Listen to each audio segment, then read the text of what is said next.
Let's get it.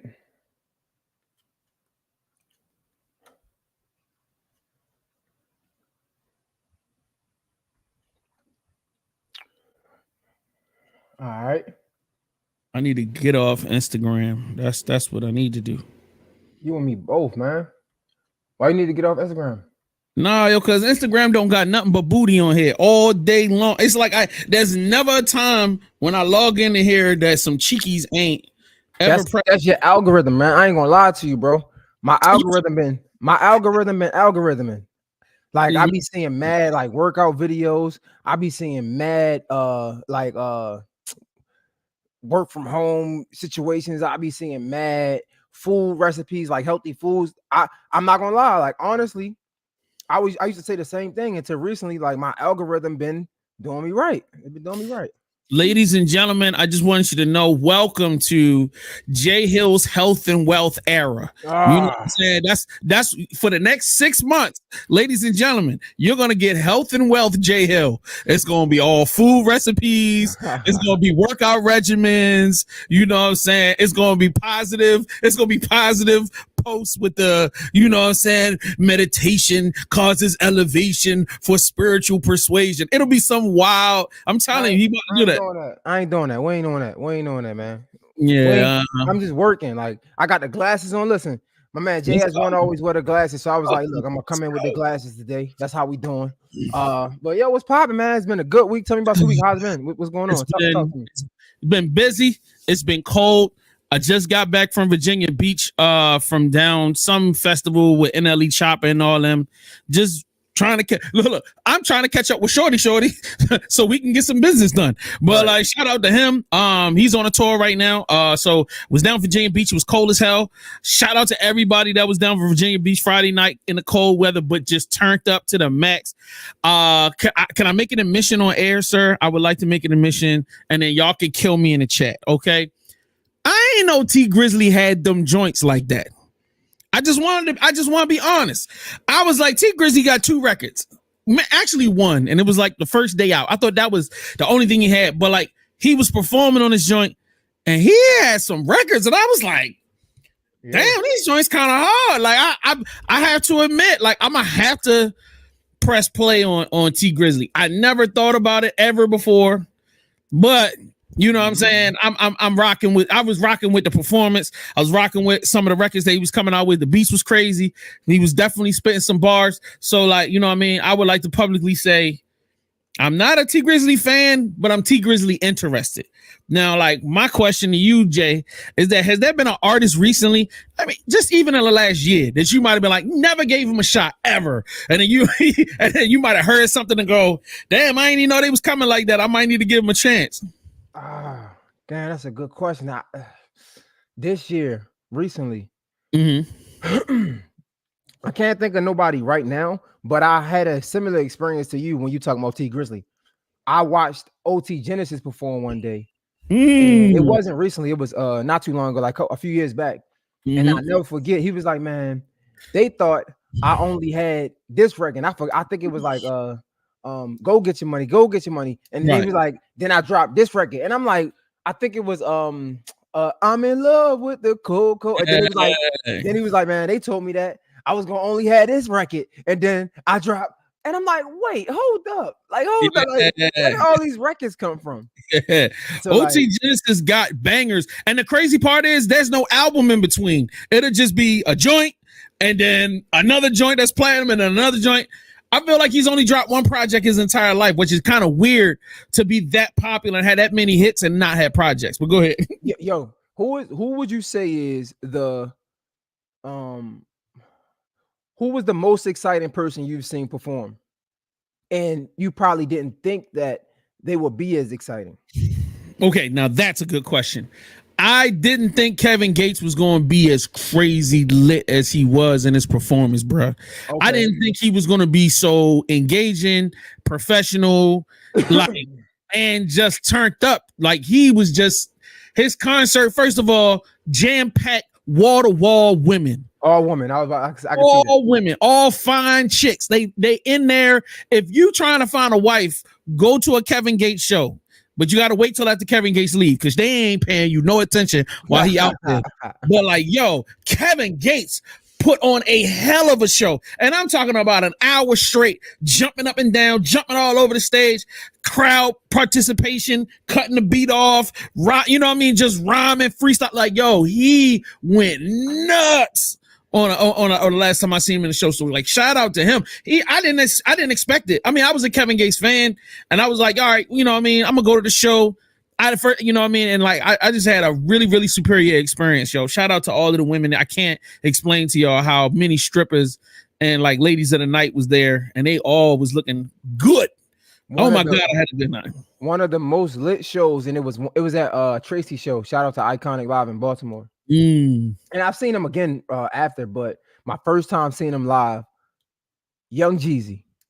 So we all know Jeezy got hits, right? Yeah. But I didn't really take into account of how they hit, the way they hit me, pause, you know what I'm saying? So like, I'm listening to Jeezy and like, he just running through the show. And I'm like, damn, like this is fire.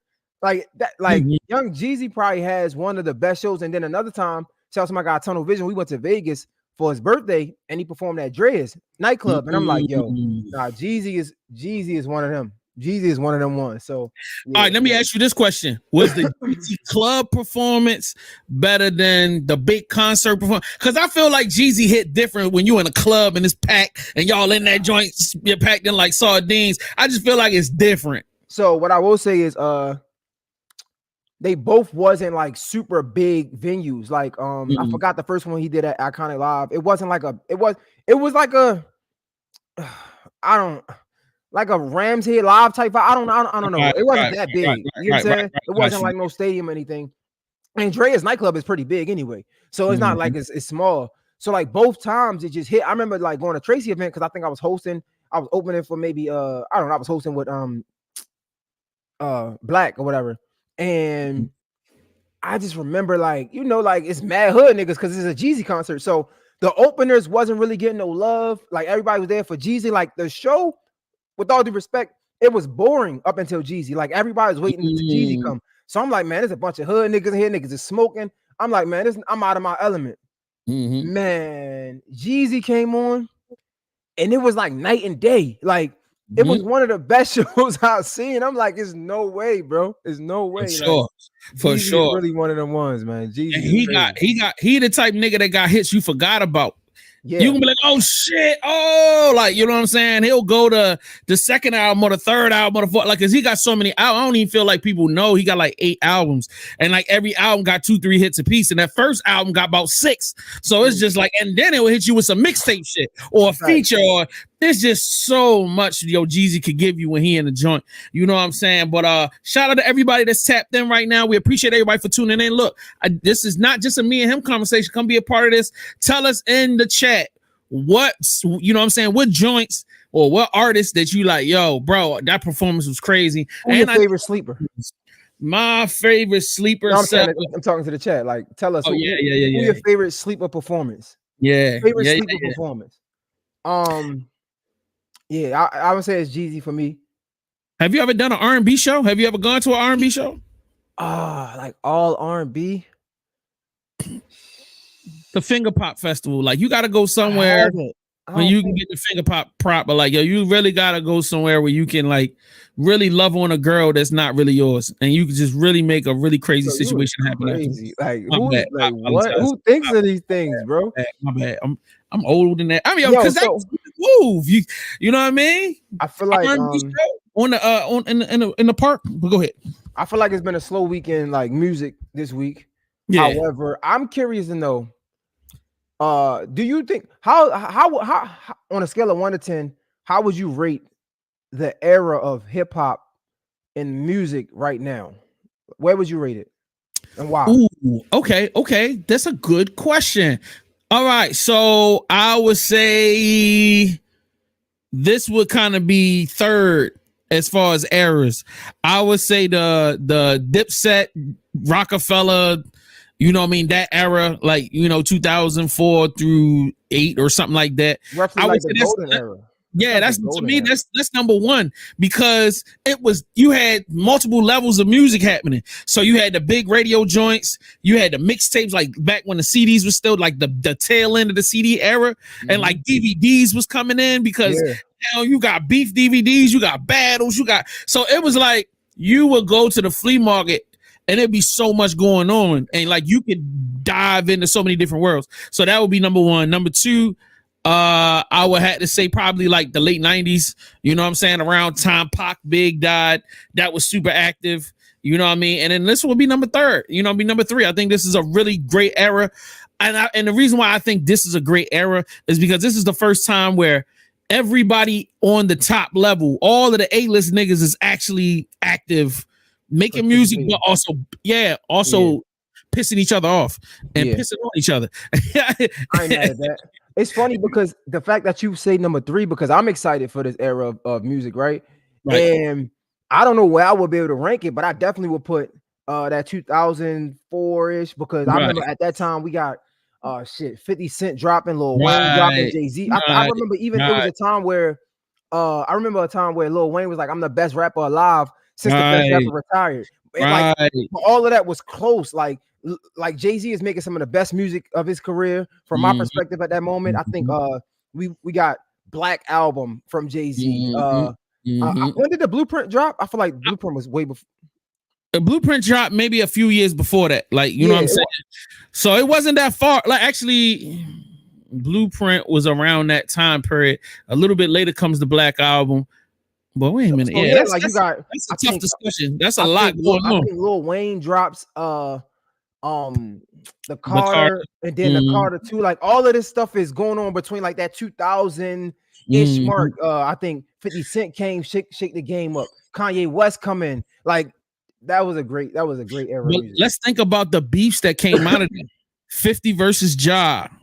You know what I mean? Jay versus Nas. But then after that, Jay versus a lot of niggas. Like there was a Jay versus 50 beef kind of sort of on some brewing stuff, but it wasn't physical. He came and beefing with everybody. Like he wasn't beefing with Kanye West per se, but remember he was dropping a Massacre around the same time Kanye West was dropping. I think College Dropout or something like that. I forgot. Yep. So like then you got 50. Well, you say G Unit versus everybody. So like then that turns into 50 versus Game. You talk about then you got Ross coming in. That the Ross era, you know, ushers in a whole Ross versus 50, Ross versus Jeezy, Ross versus Gucci. That man, all of that's going on. Like that's what I'm saying. There's just so much people proving themselves, doing diss records, dropping mixtapes, and then also you got Locks versus State Property. That was vicious. That was a vicious. And in fact, Joe was getting shot at, and then he taking shots at niggas. Like, you know what I mean? So there was a terror squad situation, and then Eminem was taking on anybody. Like anybody that wanted a piece of M was giving you 2,000 bars. It was crazy. I wonder why people disrespect him. Like, why does Eminem get so much disrespect now?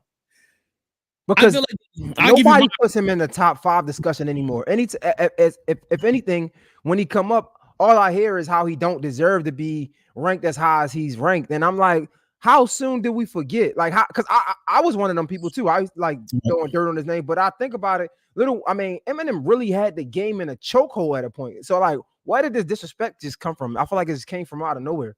Well, I feel like it's not music. I mean, my personal opinion, my anger, or not anger, but like my resentment towards M is based around the fact that like if he was black, we wouldn't have no problems praising this dude. But he represents the potential of the theft of our culture. Ooh. So like, damn, if he end up being number one, damn, then like next you know, all these other little white niggas are gonna come in, and now we don't have a place for our own shit anymore. So we kind of unfortunately push him to the side because it's like we have to keep our shit ours. But do you think the people that be talking crap about Eminem think that? I don't think I'm not giving them that much credit. I don't think they think that deep into it. I'm talking about on a subconscious level, but but you can't say that M can't make hits because he got a ton of them. You can't say M can't rap, nigga. kill He can niggas rap. rapping. Yeah, he can rap. So there's nothing to argue about except his the lack of melanin. You know what I mean? And what that represents as far as like what he represents a leading charge into the takeover of the culture. I mean, and regardless of niggas arguing all the other shit, they're always gonna come back to that. You know what I mean? If Where he was do black, you rank Eminem in your top 10 hip hop list? Does he make top 10? he makes the top 5, but he's not the top. He's not even in the top 3 for me. But Well, top 5 is good. I just asked for top 10. You said top 5. yeah, he would probably be 4 or 5. But like, you know, Big got to come first, in my opinion. And like, Big got to come first. You know what I mean? Nas got to come second. You know what I mean? Pac third. You know what I mean? And then like J and M, they flip flop spaces depending upon how I feel in that week. Right. Tell me how, as an old head in the game, been doing this a minute. Tell me how wrong am I for not wanting to put Pac in my top 5 for a couple reasons. Okay, go ahead. Again, I wasn't too familiar. At first, I used to love Pac. I love Pac more than like Biggie at a point in time because I feel like Pac represent the struggle. Like he was like, it's going to sound, I'm not comparing Pac to Boosie, guys, but it was like how Boosie, when he first came out, he represented the struggle. I felt like Pac was similar. He was like radical, like real, you know what I'm saying, in your face with it. And then I found out that Pac had it really good. If anything, he put himself in a lot of he put himself in a lot of the situations that he was in. Like Pac went to the School of the Arts in Baltimore. Shit, I wish I went to the School of the Arts in Baltimore. So, like, Pac acting school, like, he was a really good kid. Do not make a clip out of this. Please do not make a clip out of this. They are going to kill you. But they can kill me. I'm here with an OG, and I'm asking how wrong am I for my opinion. So I see that happen.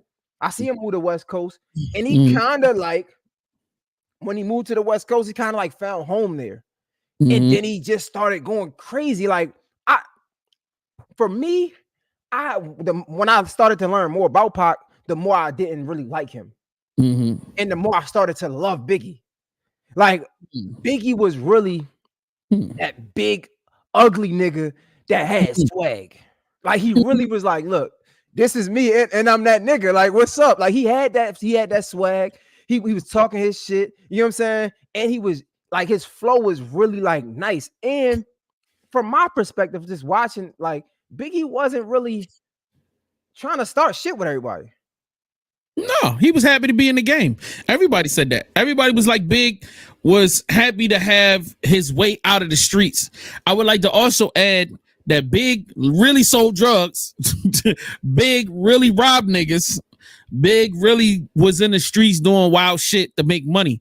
Not necessarily because he wanted to be a drug lord, but because, you know, he wanted to be able to buy nice clothes. He wanted to be able to look out for his homeboys, had some bread. So like, but Pac really wasn't that. Like, he self-admitted that he tried to sell drugs. That shit wasn't working out. Niggas told him to get the fuck out the block. And then the dealers started giving him money. Like, yo, hey, yo, just go and make some music. You know what I mean? Like, so how wrong or right or spot on, looking for the word to phrase what I'm trying to say, in my perception of the two. I feel like when we're talking about greatness and creativity, like, Pac is a legend, bro. Like, Pac is one of them niggas. Like, he's one of them. If and depending upon who you talk to, he is that nigga. Like, you know what I mean? But so at the end of the day, I'm never gonna tell you. I tell everybody has their own opinion, and like, because music hits us all different. You know what I mean? Personalities hit us different. Like, there's just gonna be certain people that are just gonna feel like Pac is God. You know what I mean? Because he speaks to them personally. You know, people like Big, he's gonna have his art. I'm a big dude. It meant something for me to see this big dude be so fly, you know what I'm saying? Okay. And become popular and be dope. You know what I mean? Because it was like, that gave me hope. Shit, I'm a big nigga. Shit, I could get out here and be fly and do my shit. You feel me? So like, it's up to you. You know what I mean? But I like Big. Like, you still didn't tell us who was in the list, nigga. Oh yeah. No, Biggie, Jay-Z, Lil Wayne, Kanye West, and I always have trouble with this fourth person, bro. Oh, for me, Here we go. hey, I'm going 50 Cent. For me. I'm not mad at that. Like now, I don't know whether I got into an argument with you or like Icon of God or something. We start talking about the best 50 Cent albums, and it was Icon. He swore me up and down that he said 50 Cent's best album was The Massacre. And I'm like, no way. Get Rich or Die Trying Clearly. is the best album. And then he was telling me I'm crazy. I literally went song for song. And he was just like, nah, yo, The Massacre. And I'm like, bro, you can't hear the differences in like, this is just better. But once again, music hits everybody differently. You know what I mean? The topic, the subject matter, the shit that we being, and then the lyricism that was going on in The Massacre, just Icon of God was just so connected to that shit. So what I don't like is people try to sleep on 50-second project as if it was fire. It was a banger. It still sold a lot. But what happened was people wanted it to have people had to set the expectation for The Massacre as they had for Get Rich or Die Trying. When you can't do that. You can't do that. I think The Massacre was fire, but a lot of people will be like, they didn't think it was as good. It wasn't like, no, like Get Rich or Die Trying was clearly the better project to me. Right. Like I know that song from top to bottom, back and front, from back to front, the front to back. Like literally, I could tell you every song. You know what I'm saying? But nah. Get Rich or Die Trying clearly the best. Like I think in that time period, if you was moving around, if you was outside, yo, 50, it was something in the air in that time, because even though we knew he was signed, it wasn't like you saw like small things. So he was dominant in the mixtapes. So the mixtapes was coming out and it was funny. The mixtapes was funny. They was intricate. It was wordplay. It was so much to it. You be like, yo, you're hearing something you've never heard before. Like 50 is being lyrical, but he making fun of niggas. She's shooting at all type of people. And then he got his mans. Lloyd Banks is killing him with the lyrics. Then you got you got Buck. Well, before Buck, it was really Banks and Yayo. Like Yayo is just the enforcer. Buck was on the he was on some early project. Yeah, I was talking about. I'm in the mixtape time period. Okay. I wasn't familiar with 50 in the mixtape pro. It's crazy when I wasn't familiar with 50 during that time. Right. But I'm saying from my perspective is like going to the flea market, because at the time that's where you went to get everything, or like the little dude set up his table or whatever. And it's just like, it's 6-7 50 Cent joints and all of them got 15, 20 different records on it. You're like, what the fuck? And then you get the radio joints, like the soundtrack comes out with the Eminem movie. And it's just like, you hear that on there. Like, I'm like, yo, that's crazy. And for the album to drop in the midst of that, it's crazy. Go ahead. 50 my dog, but I think he will go 6. What was I thinking? Drake has to be 5. Yo, all right. This has been a nice show. Y'all have a wonderful. Wait, what do you mean? Nah, bro, I'm logging out. Yo, you're not going you're going to throw 50 out of the top 5 for Drake? Yeah, you got to. All right. Let's go. Run that list one more time, so bro. I got Biggie. We got Big. All right. I got Lil Wayne. Gotta be there. Jay-Z. All right, I'm with that. I got Kanye West. All right, go ahead. Kanye West. I know. I wasn't. I might have to go Drake. You might have to go Drake. And then after Drake, I'm going 50 Cent. I feel like. Why niggas hate on Drake so much, man? Come on, let's get into it. I'm not hating on Drake. It's just. All right. You right. I'm gonna let you rock. You rock. No, talk to me. But if anything, I don't want Yeezy on the list. If anything, I don't want Yeezy on the list. Okay, I'm not saying that it's not justifiable. He's justifiable. Like, he's a game-changing cultural phenomenon. Yo, he's a a once-in-a-generation mastermind. Can we not get jaded by new Kanye West, please? Can we not have that jade cloud out mind? Yeah, I can definitely be jaded by Yeezy porn and fucking Yeezy going at Casanat and yes, nigga. I'm jaded, and it's affecting how I look at the music. Because if we're not going to do that, then can we go back to admitting Ja Rule was the shit and influenced the whole fucking generation of niggas? Who don't agree with that though? But a lot of niggas be on some Ja Rule is a bitch shit, and I'm like, nah, that's some bullshit. Because Ja has some shit with him, like some great albums with some dope fucking music, and he got pushed out of the history books of not being talked about or even putting respect on that nigga name. But the shit happened. Ja was one of the biggest. Ja was one of the biggest bags fumbled by the music industry, and that's that was crazy. I don't like that. I agree. He is definitely one of the biggest fumbled bags in music history. I agree. I've never heard anybody say that better. Yeah, go ahead. Because him and like he gave us, well, I guess Murder Inc. gave us Ashanti, but him and Ashanti together, and then him by himself, it's like, bro, no, his catalog is crazy. Yo, him and Ashanti, him and J-Lo, him and Mary J. Blige got J. Blige. Here go Raw Dope in the joint. I know he dying right now. Look, he's a prime example. Yo, you cannot say nothing about when a street nigga involved. Ja Rule cannot be a part of the conversation, yo. Niggas be ready to blow. They be trying to die. Like, no, like, yo, come on now. All right, and he just said Drake can't be top 10. That's crazy. There's no way you're gonna compile a list about hip hop and tell us the most impactful artist of the last decade can't be that nigga. You know what I mean? Y'all won't let me in. But nah, I like Ja was one of them big bag fumble for sure. Ja was a big bag fumble. Sure. I agree. All right, so if we gonna that's fucked up, bro. I hate the fact that we had to push 50 out of. I was so happy. I like that list. Wait, no, 50 could be number 6, bro. 50, yo, let's think about it. Let's be real. Let's be real.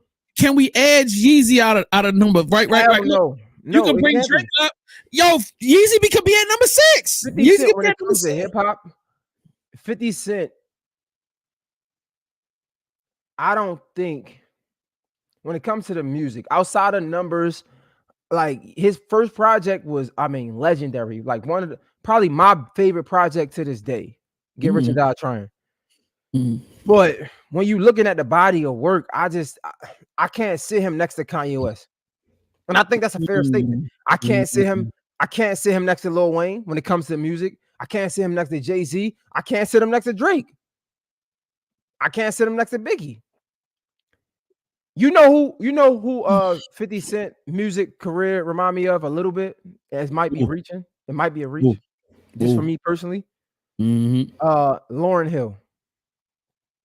Because Lauryn Hill had that fire classic. What was it? Miseducation of Lauryn Hill? She had one album. But that one album carries still to this day. What are we talking about? That's why I say it reminds me of her, because he had another project. He had a couple more projects, but it's like that Get Rich or Die Trying was so good that even if he didn't have nothing else, we still be talking about him in music to this day. Same with Lauryn Hill. I feel like that one project was a masterpiece. It was like what's a famous painting? It was like the Mona Lisa. It was like the Mona Lisa of projects, in my opinion. All right, so my question then would be, if Lauryn Hill was to follow up and do an album to this year, say if she announced summer 2024, I'm dropping my first album in damn near 30 years. Do you feel like you would press play? Be honest. Say that again. If Lauryn Hill was to drop an album this year, would you press play? Be honest. No. What are you? Wait, what? I'm not pressing play. Wait, hold up. No, let's be honest. Unless you called me and was like, "Yo, Jay, this shit heat. Yo, you gotta." I'm gonna be like, "For real?" Like, I don't. Bro, if she left me with Miseducation of Lauryn Hill, listen, hold up. You had 30 years to get it together, nigga. If you ain't, I'm done, bro. I've been. First of all, I've been off Lauryn Hill a decade ago. A decade and a half. Because she late to our shows. That's the only thing you could be off her about. give a damn. I don't go to her show, so I don't know what to give a fuck why she late or not. I'm just saying, like, there's a window where I'm interested, and then there is a window where I'm not interested. That's done, bro. It's over. I don't even know why people go to her shows, bro, for one album and a couple of Fuji joints. Like, come on, bro. I don't, who really gives a shit about Lauryn Hill anymore? No disrespect to the queen. She is a beautiful Black woman that has accomplished some great things, but it's over for that, bro. Yo, you was smoking the best marijuana ever because you was crazy. You are pandering to the ladies right now. I'm not, bro. You can call my friends. Listen, when it comes to this like R&B/soul, that's my vibe. I'm like, that's my vibe, bro. I still listen to Zion to this day. I still listen to the doo-wop song to this day. I still listen to whatever songs she had on there. Like she made music at a time where it was a time where you could listen to R&B, like even like Mary J. Blige, all of the heartbreak songs. It was a time in history where you could listen to R&B and not be going through nothing and still love it. I ain't never had, but when I was listening to Lauryn Hill, I ain't had no kids. I wasn't thinking about a kid. I'm listening to Zion like I got a child understanding that love. You know what I'm saying? Like Lauryn Hill made music that it ain't just connect when you was going through something, but it connect when you was good and like when you felt good. I could just ride down like, yes. Like I don't know. You work hard jobs. I've worked labor jobs. I done been in construction. I done did everything.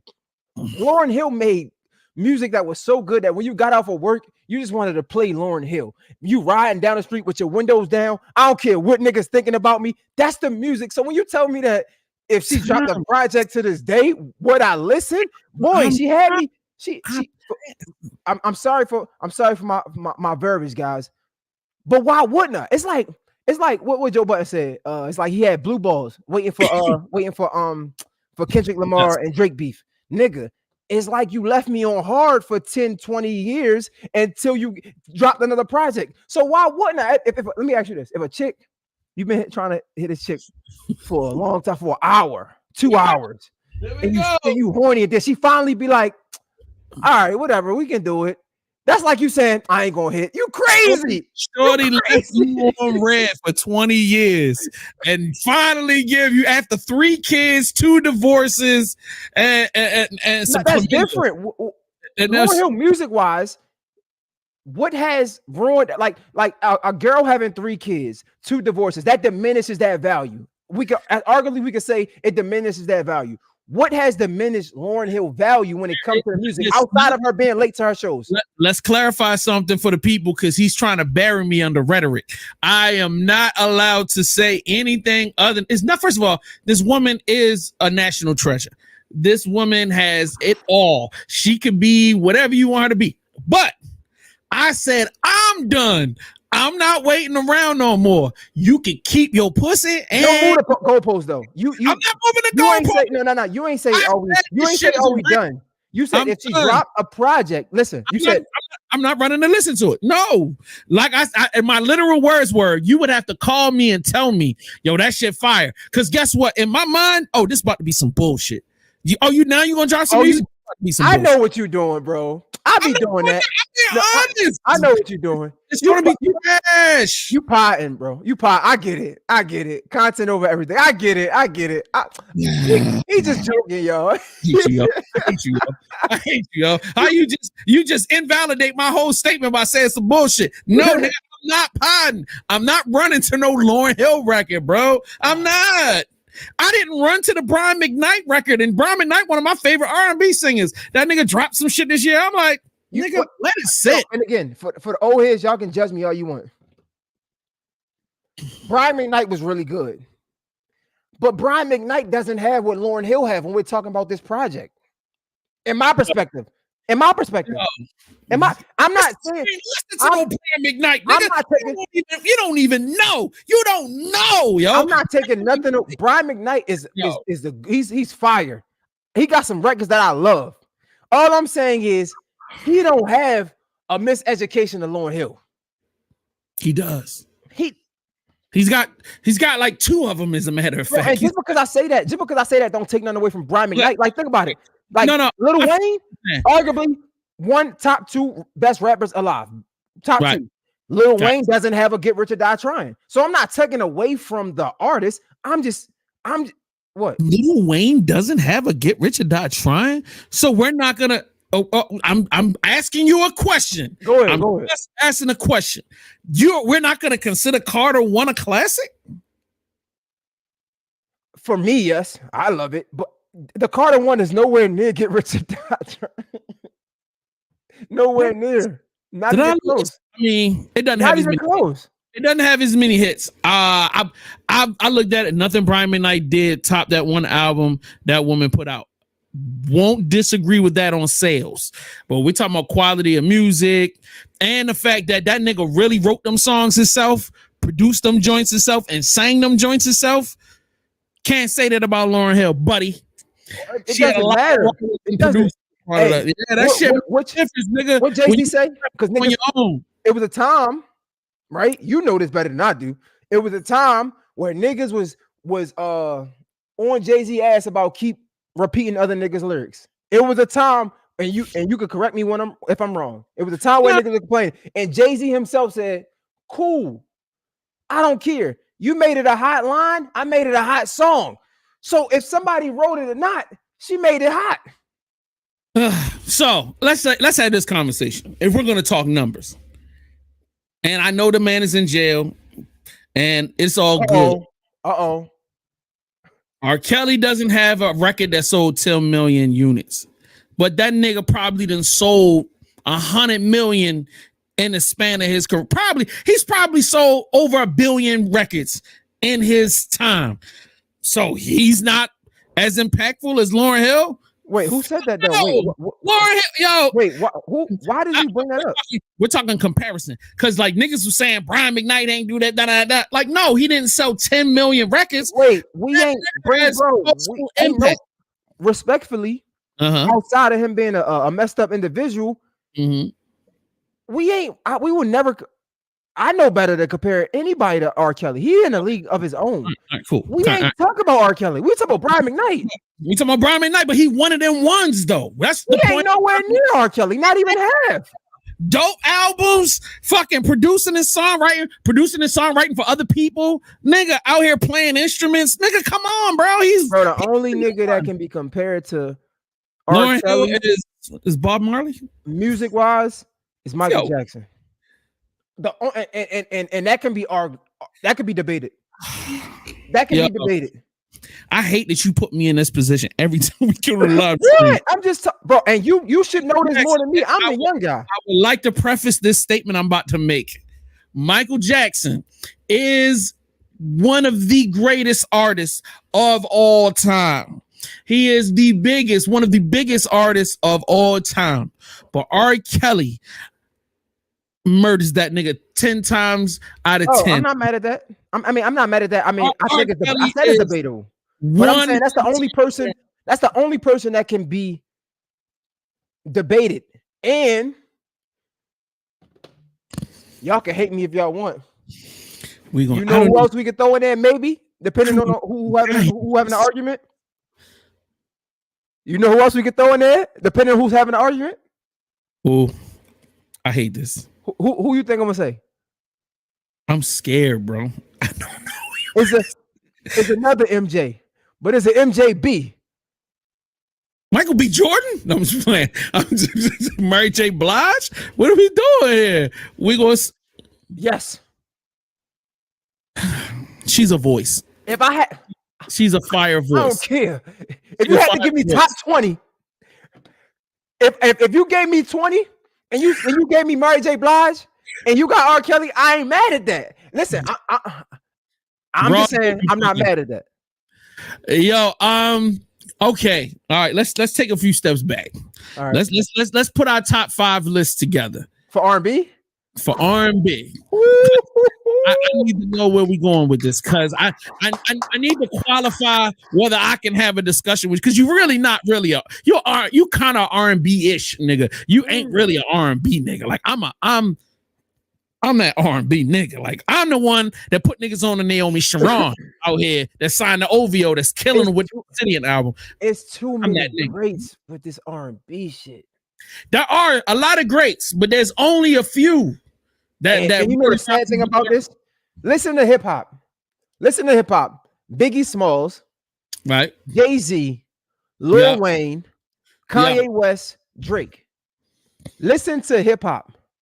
Listen, you see the diversity in that list? There's no diversity in that list. No, when I say, I mean, like, as far as years, eras, you got Biggie Smalls in the same list as Drake, in the same list as Jay-Z, Kanye West. It's like, that's like diverse when it comes to the timeline. You trying to say we don't have a diverse R&B top 5 list now? No, never. Maybe early 80s, maybe 80s, 90s, but everybody that I'm gonna name was 90s too. Everybody. I feel like if we was to be realistic, and nobody that came out in 2000 is coming. I was gonna say Anderson .Paak, but I'm not gonna say Anderson .Paak. Anderson .Paak is phenomenal. But what I will say, his mans that he was in a group with, that nigga deserved a title like a motherfucker. What is it? Supersonic, not Supersonic, Soul Sonic. What's that nigga name, bro? I don't know. Hold up. With all of the hits, bro, like he done ran the last 15, 20 years. With his mans. Goddamn, what is that nigga name, bro? I don't know. So give me I'm gonna give you my top 5 R&B list. Let's get it. All right, now what qualifies a person to be top? Man, you know what qualifies. What's your top 5 R&B, man? Yo, don't be a hater. Don't be a hater. All right, what qualifies? Let's get the qualifications for the audience. Come on. There you go. Y'all, all right. They gotta sing. When we talking about singers, you gotta sing. You got meaning that you gotta have crazy vocals. That's not fair. No, that's not fair. Why we can't do that? Because this is R&B. Because Mary J. Blige don't have crazy vocals. She do. She got crazy vocals. She wouldn't fall in the top 10 list of greatest vocals. Singers. Like she don't really sing, do she? She sing. No, she sang like like church. She sing. She's not Mariah Carey vocalist, but she's definitely a vocalist. She's definitely all right. What else? Because if we do that's a whole entirely different list. Yes, that's all I was saying. If it's only voices, then you really only got Mariah Carey, Beyonce, in this current time period. Why do niggas sleep on Beyonce like that? Because she doesn't really use her voice like that, and when she does, it's weird. Like when you listen to the country album that I love, by the way, y'all should really check that out. It's like, yo, she overdo it with the vocals. It's too much stacking. Like the vocal arrangements be all over the place. Like, and it sounds weird as fuck. She's not just giving you raw from the diaphragm. She don't do shit like that. She right, just so she doesn't. They gotta be able to sing. Give us the qualifications. So I'm like, sing, gotta have crazy hits. Yeah, and they gotta span a career longer than 20 years. No, yes. We ain't do all this for hip hop.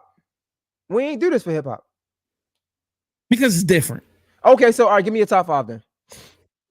I'm definitely putting Kel's got to be in that top 5. Beyonce's got to be in that top 5. You know what I'm saying? I'm definitely putting, you know what I mean? Who the fuck is my OG? Damn. Top 5. I'm definitely putting Mariah Carey in the top 5. I'm definitely putting Usher in the top 5. And then, you know what I'm saying? I'm putting Babyface in that top 5. And that's where I close out the list. So is Michael Jackson not R&B? No, he's definitely R&B, but I'm thinking about my top 5 for this time period. So, like, you know what I mean? Now we're talking about that all-time top 5 is rugged, baby. Because then you got that's what we talking about, bro. We ain't do this for no. All right, okay. So we're gonna do Michael Jackson, Prince. You got to do R. Kelly. We're gonna do once again. We going back to my nigga, fucking Babyface, and then we gotta go. Who the fuck else we gotta go? And like because this nigga is so legendary, Ronald Isley, because he's still making hits. And you talking I'm not about mad at that. That's not bad. 50 years of, and when he sing, if y'all saw his tiny desk is ridiculous, my nigga. That's so like, that's not bad. But that's you see, that's not really diverse. All time to be all time. That's not diverse. It's like the same year. It's like the same era. Almost. It's not. Ron But Isley made music with R. Kelly. This came out in the 60s. Yeah, What are you but they talking still was about? making music R. at the Kelly didn't come out to the 90s. Yo, we talking about my man Babyface didn't come out to the 80s. We talking about complete shit. Beyonce didn't come out until the 90s, late 90s. R. Kelly is late 80s into the 90s. Beyonce is You ain't put 90s. Beyonce in your top 5 overall. I did put Beyonce. I put 2 women in my top 5. I put overall. Beyonce and I put Not overall. You said Michael Jackson, Prince, Ron Isley. no, because she can't touch them niggas. Right, Not that's what I'm saying. Can't touch them niggas with a 10-foot pole. Right. But that's not her fault. Like, I mean, it's kind of her fault. All right, but so my top five R&B. I'm going go ahead. Michael Jackson. I'm going R. Kelly.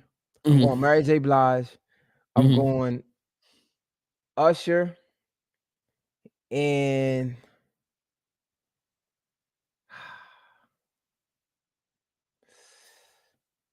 I might have to go Beyonce. I rock with you on that. That's crazy. I thought I was getting. I logged into your live just to see if I was getting killed over there. And them niggas is quiet as a bitch. Yeah, that's crazy. Y'all letting this shit slide like a motherfucker. I might go Beyonce. Yeah, Beyonce, Michael Jackson, R. Kelly, Usher, and then who did I forget? R. Kelly. You already said R. Kelly. I said Michael Jackson, R. Kelly, Usher, Beyonce, and Mary J. Blige.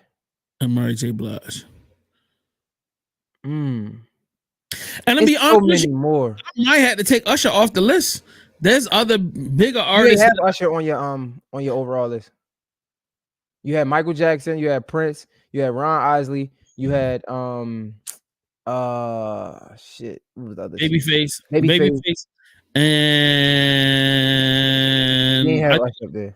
I think I had Usher in that one. But I take him off. I'll take him. And to be honest with you, I would swap. I would put Beyonce over Usher. Just be honest with you. Been more dominant, more consistently dominant. Because she's still dominant in this time period and got hits as banging. Oh, that's true. However, when I'm thinking though, it's kind of like the 50 Cent effect, right? So yes, she's had more longevity. She has success over a longer period of time. However, the songs that hit with Usher, I think it's more songs that hit home with Usher than it is with Beyonce. In my opinion. I feel like because he's a man, because I kind of agree with you, but then I also have to consider the fact that I got a dick and he talks from dick perspective. So like it's gonna connect with us more versus I can't say that because again, Lauryn Hill on Lauryn Hill one project. You know, I swear to God, this nigga keep bringing up Lauryn Hill. Yo, stop bringing up Lauryn Hill. You killing me. No, you said because we're a man. I'm saying on Lauryn Hill one project, she has songs that hit. Right. Let's think about it. X Factor.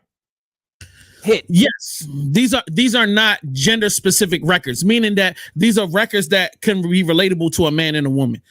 Yes, I will agree with that. Maybe she was going through a lesbian phase or she was going through a bi phase. We don't know. And I love that. But we're not talking about leave Lauryn Hill over at the Bob Marley mansion. We talking about Usher versus Beyonce and whose catalog was more impactful. That becomes hard.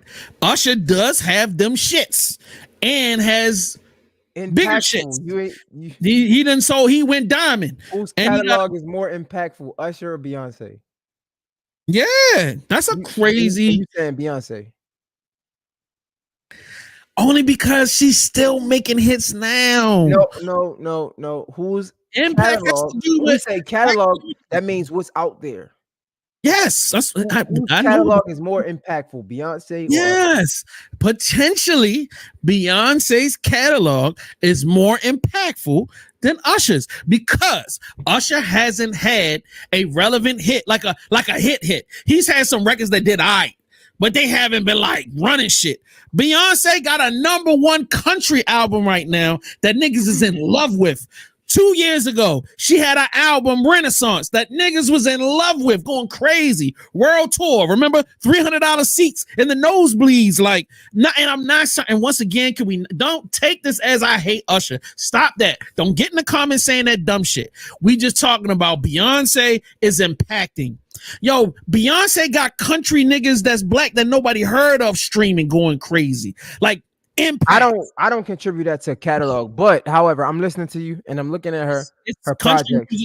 Country music. She makes country music. It's a part of her catalog. Record go #1, record go platinum. That's Catalogue, nigga. That's impact in Catalogue. So I mean, if I'm looking at it and you got look. I'm just giving you time to let this wash over you. No, I'm looking Dangerously in Love, 2003. Let's go. That was pretty impactful. It's definitely impactful. And wait a minute, you trying to be slick? No, I'm Destiny's Child. Go back to Destiny's Child. Don't be trying to no. Destiny's Child come first. You got to add that into her. What was the name of Destiny's Child project? It's Destiny's Child. Pull up all her shits is gonna come up, nigga. Yes. Okay. All right. So yes. So let's see. All right, let's go. The first album, complete trash. Then the second album, that once they got away from what's his name, just the cowboy song, I like. Don't care about the rest of her shit. Did you, Aquarius MC? Did you give the album a chance? Did you press play and listen to the entire project, or are you just saying, all right, I heard some shit in some another bitch car and now I fucking hate it? So when it comes to Destiny's Child, I think my favorite project was Destiny Fulfilled. I think that came out in 2004. I had Cater to You. I had If on there. Don't pick up the phone like you used to. Yeah. That was hard. So okay, we're gonna Beyonce impact. Okay. Destiny's Fulfilled with Destiny's Child. He said I looked at it online. You gotta go back, because the two albums that came before Destiny Fulfilled, they all sold 10 million apiece. What are we talking? Well, I'm just talking about impact from what I remember. That's all I'm saying. Okay, go ahead. I'll let Dangerously in Love in 2003. Right. I remember it being a time. That was a time period. That's when we just found out that Jay-Z and Beyonce was seriously not just fucking, they was actually in a relationship. Yeah. Exciting time. Yeah. Was Lemonade the project when she said she got hot sauce in her bag? What was that? Lemonade is the album when we found out that Jay-Z cheated on Beyonce. Yeah. They decided to stay together. Another moment. Another crazy moment. album. All right. What was the project? When did she say she got hot sauce in her bag? What era was that? I have no clue. Not a Beyonce. Look, I'm not a Beyonce fan. I have 0 Beyonce albums. So like, and it's for me to know what I know. I'm like, bro, that's how much impact we talking about. And you skipped some albums. This nigga No, I wasn't going through. I was just saying I'm trying to remember the times. Right. What album was Formation on? Don't know, but let me. So now you going to okay. All right. So Aquarius MC, Lemonade. Yeah. So the same. Yeah. Okay. Yeah. So So Lemonade. The time we found out Jay-Z cheated on Beyonce, hot sauce in my bag, swag. That was a moment. Renaissance was a moment. Dangerously in Love was a moment. Big moments. Put a ring on it. What's that? That's a ring. That's a moment that lasted years. You talking about? Come on now. And why that wasn't that Dangerously in Love or no? That was on that album, but I'm saying that single was. Yeah, I'm just talking about for the project. So well, Usher. Confessions. I'm not. We know project that wasn't really well. I mean, I don't know, because you remember his first project 19. What was it? You talking about not My Way? You talking about the one that came out before My Way? I mean, he had like a little number. Yeah, the little simmer joint. That album. That record was alright. It really didn't do much. Like when he went straight up on some like he murdered the world. My Way. I feel like Usher came from an era where the album was super important and niggas was like he was a mega star early. So like the My Way album did like 7-8 million copies, bro. Like, you know what I'm saying? I was Like talking he's about 8701. I wasn't even going back that far. That came after, but you got to understand, My Way had mega hits. So like My Way, the song, You Make Me Want to, lead the one I'm with, Nice and Slow, all of these joints. Whoa. All of that was on My Way. All of that's on My Way. Bruh, that album, 8 million records, nigga, that's a huge giant for a 16, 17-year-old kid. That's a ginormous fucking breakout. Okay. Then to come back with 8701, which had fucking another 4 or 5 different hits on it. That sells 3, 4, 5 million. And then each single does 4, 5 million a piece. Crazy. Then we get to Confessions. So you mean to tell me them 3 back to back to back? Crazy. Still giving it to Beyonce as more impactful? Yes. I didn't say I was 100% in the bag. I'm just saying because she not only existed during those time periods, she had hits and was building, had a group that did crazy numbers. Then she goes solo and does crazy numbers and still is making hits today. Unfortunately, I would have to agree with you because I've never heard anyone reference the internet as Usher's internet. So unfortunately, I'll have to. Yeah, I don't want to. I want to say Usher. I will have to agree that Beyonce has been more impactful than Usher, and that doesn't even sound right. But it doesn't sound right at all. But because I feel like people were gonna assume that we saying that Usher not that nigga, and that's not true at all. I'm just saying like it's been hard. Didn't he just drop an album, or he's still preparing to drop the album? Like it's so hard for him to penetrate this time period and become like the hot nigga that he was back in the day. Beyonce ain't even trying. Beyonce don't be putting, she don't do no interviews. She ain't talking to nobody. Yeah. She don't even tell you she dropping music. She just do the shit. She'll just be like, yo, just put it out. I guess y'all got a strategy. Well, y'all come up with something and let me know what y'all gonna do. Here's the music. Like, that's how she carries it. It's like, it's so nonchalant. Yeah, here's this Super Bowl little tidbit, and here, take this album with you, and I'll let you know when I'm ready to tour. When I'm ready, y'all just get y'all money together. All right, man. Let's. I feel like we gave him a free hour. Let's get into the pod. Now we getting into the pod. Oh my! Like we gave him a free hour. We got a pod. We got to work, bro. We ain't been working, man. In here arguing with you about the. We still be freestyling. For real, this shit is crazy. Yo, Usher for Usher to drop My Way and break out with 6 million, and then 8701, 47, like so almost 5 million. Yeah, and then Confessions go 10 of them things. Yeah, and he ain't seen nothing close since then. Nope. Done had some big hits though. Let's not disrespect Usher. He done had some big ass hits. You know what I mean? And like cultivated, developed by a black record label, black producer, black executive producer. Like has always been mentored, been ushered into one of the greatest of all time, and one of the flyest niggas. Fly nigga. Let's not disrespect. Don't even think this conversation is going to ever disrespect the greatness of this Usher.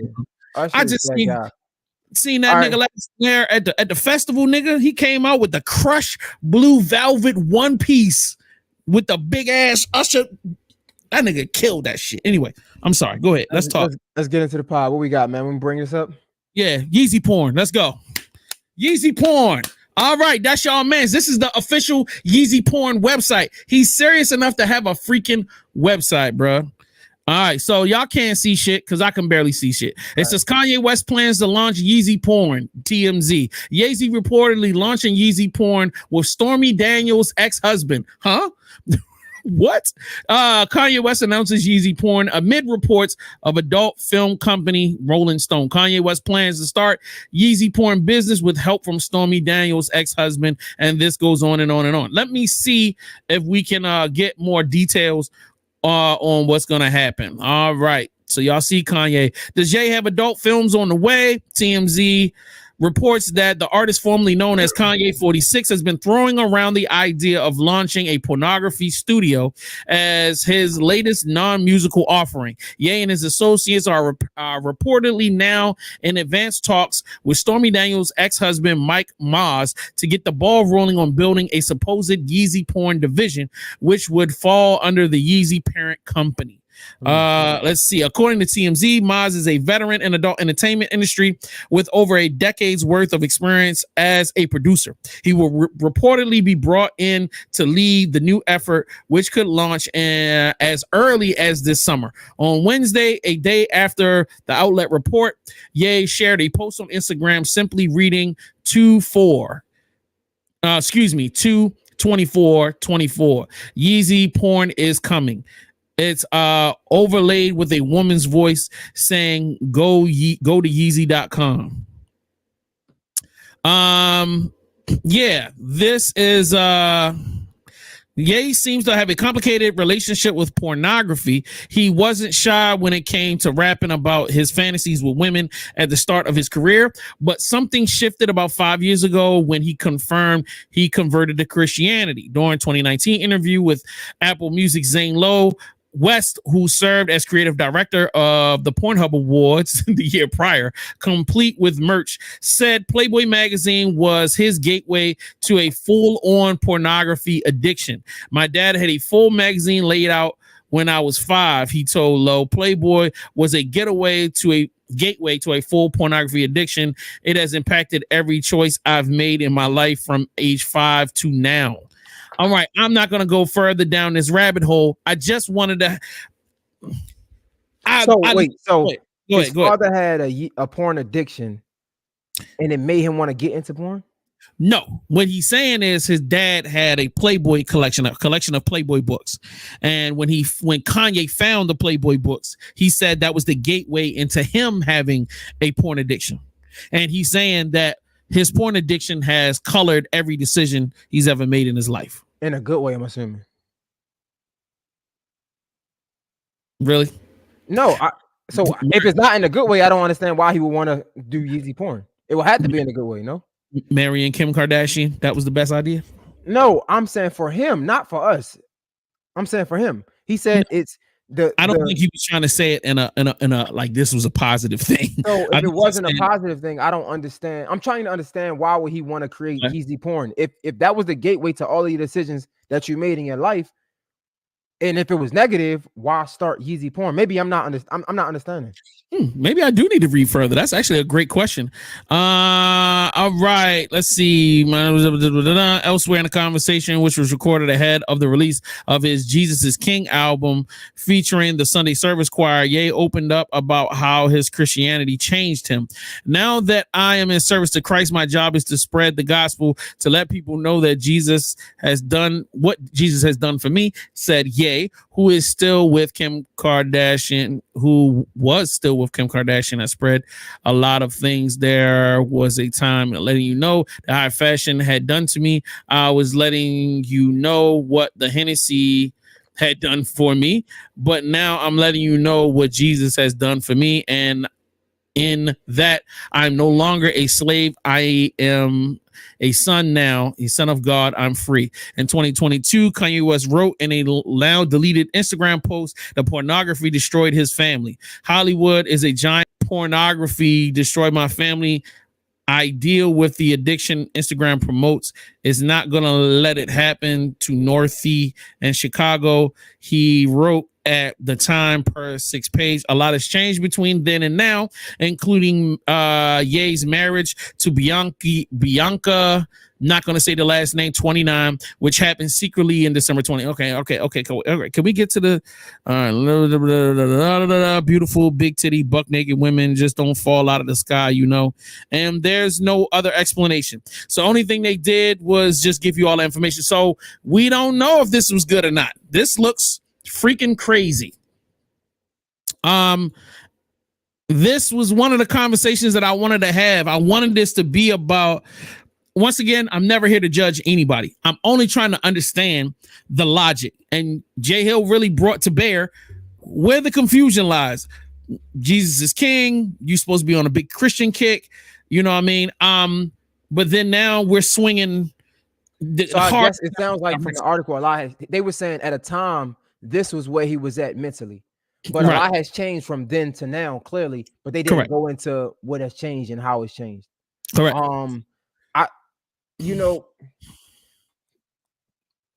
I'm gonna try to have this conversation in the most positive way, just like J. Cole. And what I mean by that is, I love the fact as a grown man that I can see these things unfold like this, not for the kids, but for as a grown man, because it shows me what I don't want to be. Okay. It looks very contradicting. It looks unsure, right? We talked about this before. It just looks like you don't have a leg to stand on because you don't stand on anything.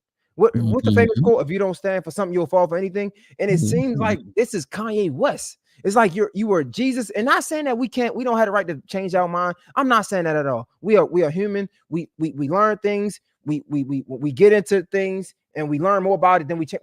I get that, but Yeezy is this. It's like it's a pattern of him continuing to do that all the time. And when you're doing that in a public space, you're pushing people towards something that you really don't know nothing about, just to sweep the rug from under our feet, and that's not fair. So it's like, this shows me what I don't want to be. It's like, I'm not mad at him for, porn, but it's like, you went so hard for Jesus and God. You went so hard just to come back and do all this goofy stuff. It's like, bro, make up your mind. Who do you want to be? And this is coming from somebody that's a fan. And it's frustrating because at a time I love Kanye West. And it's like, I wouldn't get emotional, but I would. It's like, because I really like Kanye West. Like it was a time where I saw me in Kanye West, but now it's the furthest from it. You know what I'm saying? So it's like, as an adult, it's like, man, I love that I can see this and I could be like, that looks crazy. I never want to be that person. But at the same time, looking at, like I told Wayno before, I'm looking at the people who don't know no better. Who's looking at this like, man, Kanye West did it, when that's the furthest of an example you should follow.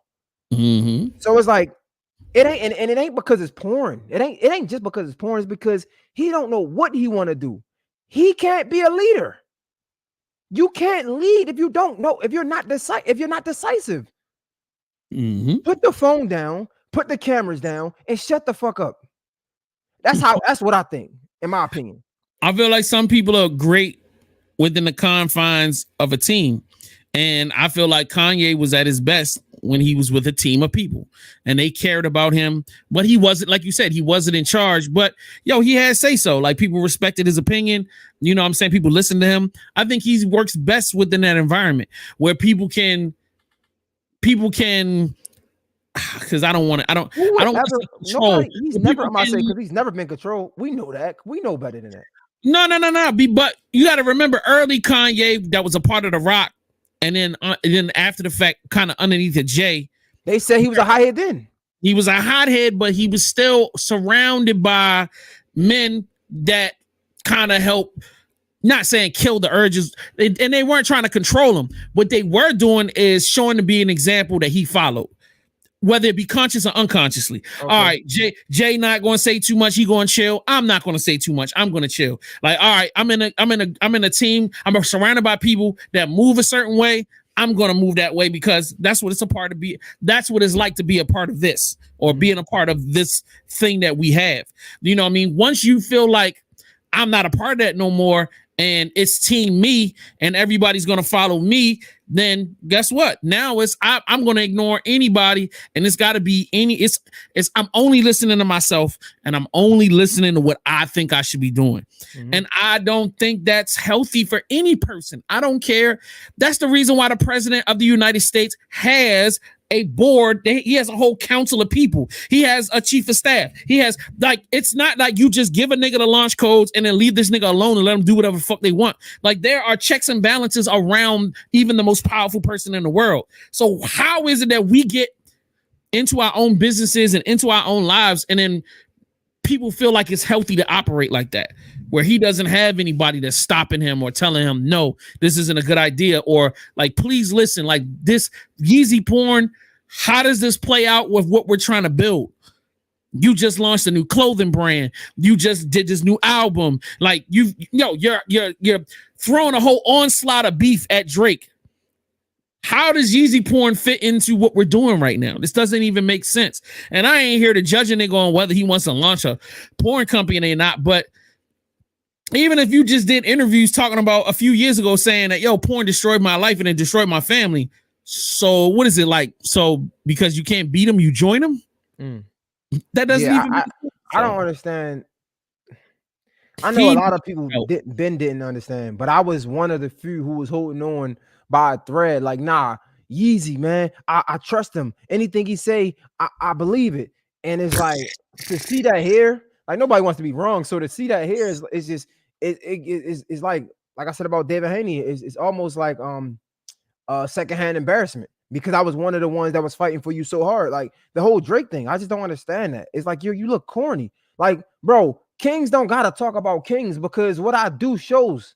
It just is what it is. I don't have to talk about Drake. I don't have to. If anything, that's probably why Kendrick Lamar not responding. If we want to be real, because all this, bro, what they say, you shouldn't argue with a fool because from afar, stranger will never know who is who. Right. So Kendrick Lamar probably like, man, I'm a king. I'm a big dog. All these niggas, that's peasant behavior. I ain't about to jump in this when you got everybody coming at you. I'm gonna look goofy. I ain't nobody, you know what I'm saying?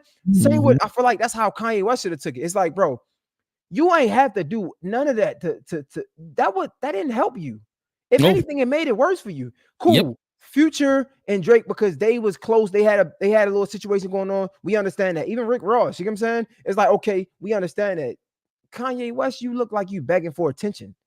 It don't look good. The clothing brand, I'm sorry, my bad, I apologize. The clothing brand, you sent it out, it was shit. We see so many people talking about it on Instagram, it don't fit, right? Casanat was one of the first ones that said, yo, you sent me some shit, it don't even fit. Like, I can't even review it because like, it don't even fit me. Send me something that fits. Then you get mad at a kid, now you going at a kid talking about he's a industry plant when this man been grinding since who knows when. Kanye West, you look corny, bro. Like it's bad. Like super bad. You know, super bad. Hooligans up here. Oops, my bad.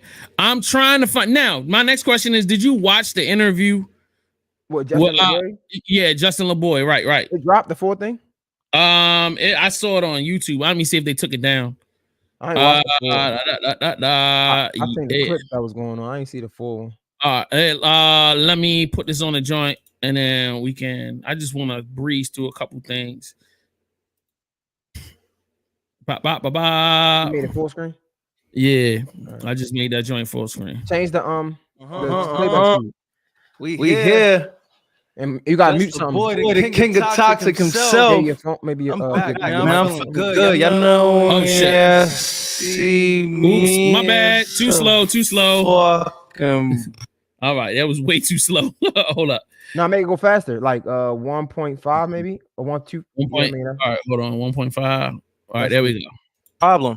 You know what I'm saying? Y'all thought I wasn't gonna ever come back speak. It's my first fucking episode. I got my brother with me co-hosting. Can I throw some hate out there real quick? Yeah, sure, go ahead. I fucking hate niggas like Justin LeBoy. Even though first of all, I love him. His interviews, his shows have been dope. But I hate the fact that this nigga went from being on Revolt doing crazy numbers to now you just pop up with Kanye on your first podcast, your first episode of your pod. You didn't have to work your way up to shit. I done recorded like 1,000 episodes of some shit. And I'm still out here trying to make it. This nigga podcast one don't even got a good haircut. This nigga looks like a homeless nigga with a Rolex on. Anyway, you know, it's funny because I didn't think the show on Revolt was all that good, but I think he definitely made a platform. He definitely worked his ass off to get even on that because his platform went through the roof. So like, I don't know if I would agree on that. Like he didn't have to work because he definitely made a name for himself off the memes. One of the first people that I've seen do it like that. I guess. No, we talking about. Hey man, I you know what? I'm old, so I didn't even think that was a thing. I thought that was just so he could keep some traffic on his page. But yeah, you're right, because that's almost a thing within itself. It's like when you talk about memes now, you kind of bring in Justin LeBoy. People just be reposting the shit all day long. So you're right. I mean, hard work pays off. Right. They get scary. Innovation pays off. Scary moment. Yeah, agreed. We here, Chicago in here. What's up? Yeah, I don't even got to introduce you. We're not even gonna do all this shit. We're just gonna get straight into it. The hottest shit in the world right now. Let's jump right in. We saw you and your wife out at Disney. Next, we see reports of a battery charge as a result of your wife being sexually assaulted. Wifey, okay? What happened? How important is it for you to protect your loved ones? Yeah. What kind of stupid ass question is that? That is a No. Hold up. Hold up. All right. I'll play it. Unpack it. I mean, Let's unpack it. Hold up. Pause it. That is the dumbest question. I don't think so. What I mean by this is unpacking it is first and foremost, you gotta appreciate the relationship of Bucks. You gotta appreciate the relationship of Bucks because people don't understand how hard it is to have these interviews with people, with celebrities, and ask them hard questions. You see how easy that question to ask Kanye was because they have the relationship. And if you are somebody that's aspiring to have a podcast, aspiring to do interviews, I need y'all to understand that this wasn't just some random interviewer saying, yo, you had a battery, you was accused of battery in Paris. Tell me about it. They clearly have a good relationship. Okay, that's something that I noticed. I'm just that because I do interviews. That's the first thing I noticed. I'm like, from the point of him saying we don't even got introduced, man. Niggas know what's up. Yo, I saw you in Paris, right? And I think how important is it to protect your family piece was a good. Sometimes as interviewers, you kind of like gotta dress it up a little bit. That was a pretty decent dress. It was like, okay, it's a softball opening question. You know what I'm saying? So it's like, yo, hopefully it happen. Right. You was protecting your family so he could feel comfortable. You know what I'm saying? Even though he ain't had to do that because he already had it. But I ain't mad. I thought it was good. I ain't no hate over here. I can't hate on that. I can't hate. All right, let's roll it out. What's the question you want? How important it is, or what happened? What happened? What's the story? Because you got security and you a Chateau nigga. Yeah, it's like my wife is walking to the bathroom at the Chateau, and then this guy. So this wasn't at Disney. I think everybody think this happened at Disney. Oh well, let's not kill the magic. So this happened at Disney. Yeah, well, let's we don't have to make it as specific then. Yeah, we'll say, sure. This guy just grabbed my wife, and then I didn't see it directly, and she started just explaining to me what happened. So then I walked over and found him, and then I'm talking to different security, like not just the security that be with me, but other security, like, okay, let's get this guy just escorted out or something. It's like, look, man, I just don't want to. And I talked to the guy, say, yo, I need you to you just need to leave right now. He's like, oh, it's okay. It's like, no, it's not okay. It wasn't okay. Then he saw it wasn't okay. He had to go to bed early, tuck this nigga in. This thing crazy. Okay, so he might still be asleep then. Yeah. Shout out to I don't know what happened. He just sleep though. He had to go to bed early. All right, man. We're gonna take it over to this rap beef, man. It's the most entertaining rap beef. Damn, that was fast. Yeah. Future, Metro, Drake, Kendrick, J. Cole. What you mean? It's like, give me some role play. Like it was just like this happened, boom. All right, let's go to the beef. It's like, whoa, buddy. Like, let's. This nigga ain't doing no podcast. Yo, we watching a nigga make clips. Okay. That's all he's doing. They just making clips right now. Like, that's all it is. This ain't no real conversation. Ross, Chris Brown, Quavo, The Weeknd. Yeah. What The Weeknd doing? What happened? I mean, Drake and his people taking shots at The Weeknd. They're not really feeling how he's fucking with Metro. You know what I'm saying? Because they all from Canada. Yeah. I feel like you started this shit though. It all started from, I feel like, your Instagram post when you were just like, fuck everybody. And everybody's like, you know what? It's up. We all just going at each other. We tired of all the friendly shit. What's your thoughts on the state of hip hop right now? It's great. It's great for me, Like, I'm always on that time. Sometimes you see, I put the Instagram up. There's nobody finna play with me. I done been through too much of this shit. I made more money than anybody ever make at this shit. Had more like hits, made my own Jordan, fucked every bitch. Like, so it's like, I don't care. I invented, like I said, I invented every style and shit. So this shit fun to me, but I'm really into the idea, it's with Drake. That's the whole thing. It's like morality and likability. My question is, does he really believe that shit? Come on, Jay. He come on, Jay. Points. What point? What point? What point did he got? What's his point? What's his point? What's his point? I mean, go ahead. Super influential when it comes to all of this shit. Twist yourself into a pretzel to justify this dumbass nigga shit. Go ahead. What? He does have his own Jordan. The Red Octobers was crazy when it comes to sneaker, and I'm not a sneakerhead. That when in that community. You know, out of that statement, that's not what I'm talking about. We know he's got What you talking about? What you talking about? Yo, I done made more money than everybody in this shit. All right, I'm gonna let that slide because nobody. Okay. I thought you were talking about the whole statement in general. No, I'm talking about. I mean, yeah, there are certain parts of the statement that invalidate the statement. So when you say I done made more money than everybody in this bitch, all right. No, whoa. Remember, wait, he was on a billionaire list. Don't shoot. List. I'm not off of no music, nigga. It was off of them guys. So when he talk about I made more money than everybody in this, like, there's a lot of when they talk about hip hop artists who was billionaires, they mentioned Kanye West. They didn't say clothing designers that they would be like Kanye West. Based off on that list. I agree. Based off the evaluation of the Yeezy Adidas deal, he was over Jay probably about a few, like 800 million. Now, I granted that. But when the sneaker deal canceled, that decreased his evaluation. Right. So his value ain't what it used to be. So even if at a time, I agree. Even if you crawl back over a bill, you behind Dre, you know what I mean? Dr. Dre, you behind Jay-Z, who's your mentor, and you behind Diddy. But does that take away from his statement of I done made? No, that's not what he said. He said, I made more than everybody in this bitch. Okay. All right. And that's what I said. Let's put that to the side. Yo, I invented every style. Of course we can't say every. Of course we can't say every. We can't say every. But hey, brother, I'm cool. I'm just fucking with you. I'm poking fun. This is your man's. So I'm gonna poke fun. I already told you how I felt, but I'm still gonna be a realist in my, you know what I'm saying? Like, yeah. Don't let how I felt about him. Don't let that bullshit slide. Not connected. They're usually the opposite. Right. Usually the most immoral people are the ones that are the most likable. So if I say I like Drake, it's not because he's a good person. It's because I like him. You understand? Yeah. I got like for everybody. You know, I'm not gonna say love because you got the love that's gonna weaken you. That compromises you. So I got like for everyone, right? And it's just, I think this is a beautiful time. You know, it's like we saving the world. Like you take Drake and Lucian out, that just alters everything because that's such a control thing they had, the algorithm, the way that they work together to fix the numbers and all that. You know, they have still working together.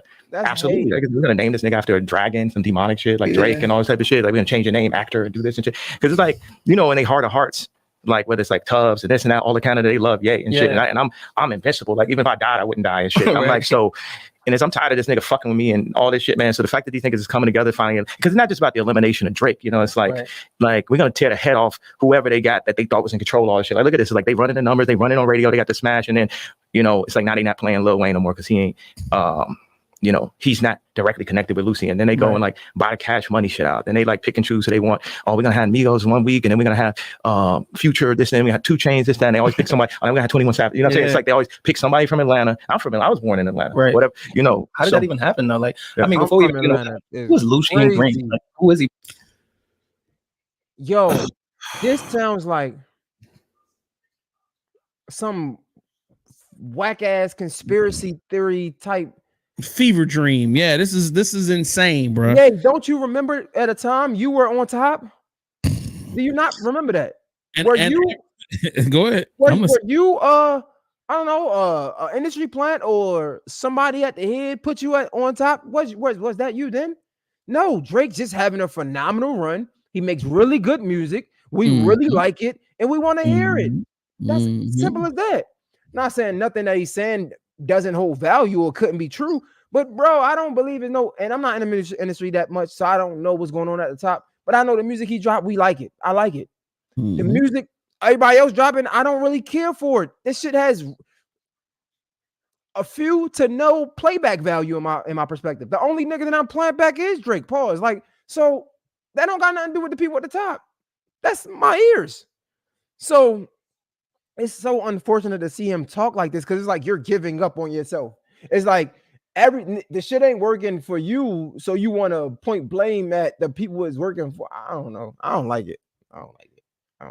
This shit is wag wiggity. Go ahead. See, because people don't know who he is, and I feel like you have to be higher up to know exactly who he is, and you've got to that level. He's still a higher gun. He's just like a nigga handler. Like he just control like Universal. He running for him, but he ain't like nigger handler. He ain't no overboss and nothing like that.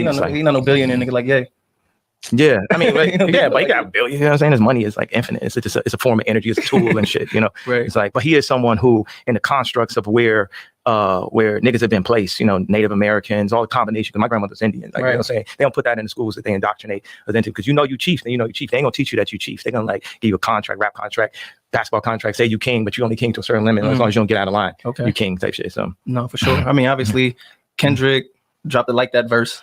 Drake dropped the push-ups just a minute ago. He put it on all DSP, so he's really standing on his disc. Yeah. Have you heard both of them? Yes, I heard it. What do you think Kendrick's gonna do now? Do you think he got some shit for Drake? Who do you think wins that? I win. I got some shit for Drake, and nobody won with me. Hold on, what you mean you got some shit for Drake? You got some shit for Drake? It's like right now, like you got some shit ready for Drake. So you want to let that slide, huh? You said nobody wants smoke with Kanye. First of all, you talking about rap. You might want to hear that shit you talking about. First of all, foremost, so that's a lie. But I mean, I can't be upset with that because he's betting on himself. Like, you can never be when a nigga say I'm number one. You can never be upset with that. Like, you're like, okay, cool. But first of all, you know, I don't even care about what you talking about. You might want to hear that shit. And look, it's a 58-minute interview. We only 7 minutes in, and he giving y'all niggas. I like that's why I said like this whole podcast was about let's dump this shit off and tell these niggas what it is, bro. And I still can't even find this joint. It was supposed to be on Yeezy.com. Couldn't find it on Yeezy.com. I don't know where they ended up finding this video. It might have been on, you know what? I didn't check Spotify. I'm bugging. So like, you know what I mean? Which would be fire. Like if they got a little Spotify deal and Kanye eating off the pod, it might make sense. So like, you know, I feel like the way they dropped this was really weird. But let's go. Should we listen to the shit you got? I shit on him. Fuck him. Like I told you, I put the shit in. I said, fuck this nigga. It's fuck this nigga. And I like him. You know what I'm saying? But it's like, it's always like, fuck this nigga, little slick shit he be doing. Fuck all that. And that's what it is. But I did do this Like That remix though. I think that's what you was wanting to lead into. Shit. And let me see. You got the Like That remix. I don't believe Ye jumped on the Like That remix. You know we had to get the hooligans up here. We gonna take this pussy nigga out. Yo, Dot, I got you. On the joint, you know, everybody was very, very excited about the elimination of Drake. Yo, we were not excited, we was energized. I mean, everybody's excited about the elimination of Drake. Yo, JL, I didn't know you was excited about the elimination of Drake. No, I wasn't. They were, because you take Drake out of it, then everybody else can eat. But you still ain't gonna eat because if it ain't good, we don't care. Because think about it like this. Remember, we just talked about the golden era, right? Mm-hmm. When 50 Cent dropped, we listen to 50 Cent. When Kanye West dropped, we listen to who? Kanye West. If you dropping good music, we're gonna listen to you. You don't gotta take nobody out off the top spot for us to listen to you. Make some good music. It's that simple. Super simple. I don't understand anything that Kanye's doing right now. And as much as we want to piecemeal this from that, you gotta take the sandwich as a whole. If it's a little doo-doo on it, you ain't gonna be like, yo, just pluck the doo-doo off the sandwich and I'm still gonna eat it, bro. You gonna throw the whole sandwich away. Yeah. He gotta go. All this did was make Drake look like the actual GOAT. It did. Be too honest. Shout out to you. Yeah. Hand claps for you. Yeah. That's all it did. That's all it did. It did not help. Like, it did not help your argument. It did not help your fight. It only made him look like the bigger artist and the more dominant person who he is. And if I may, can you throw that video back up real quick? Is it me or does Kanye? I'm gonna mute this for a second because nobody give a fuck. But is it me or does this nigga look like he's got something going on mentally, like from the outfits? Cause he fresh. I ain't gonna lie, the boy fresh. And I'm talking about Kanye, but like the baggy white shirt and the boots on, and it just looked like, even with the gold and then your beard looking rugged, it's like it looked like he's suffering. I mean, we've been seeing Kanye West like this for a minute now, so I'm kind of used to it. I feel like we've been seeing him like, I don't think this is right now at this point, at this stage of this interview. I don't think this is nothing new than what we've been seeing for the last year or so. I just really wish that, you know what I mean? Therapy, my nigga, like he might need some volume or something, like something to get him back focused and kind of like, you know, but I will agree that if you were to tame Kanye you could potentially diminish some of the genius. You know, him being erratic and all over the place allows his brain the freedom to coalesce and bringing together all of these crazy ideas. And for him, sometimes it's best when you creating a move in the moment. You know, something happens, it pops in his brain, and he just want to do it, and then boom, out comes something beautiful. You know what I mean? I feel like he exists in a bubble within himself where he doesn't connect the past, present, and the future. So like what he said yesterday don't have nothing to do with the idea that's happening today. Yo, I feel like even when you look at Yeezy porn, I feel like somebody that is addicted to porn eventually is going to sit there and go, yo, I think I could do this better. You know what I mean? Like, yo, I think I might have some different ideas on how we should approach this. And yo, I'm Yeezy. I got billions of dollars. Why not? You know, hey, let me start a studio. Let me bring in the ones I really feel like should be doing it. Let me give you some ideas. But he's not connecting that to, it's totally disconnected from him being a Christian or even recognizing that porn destroys his life. He's just having an epiphany.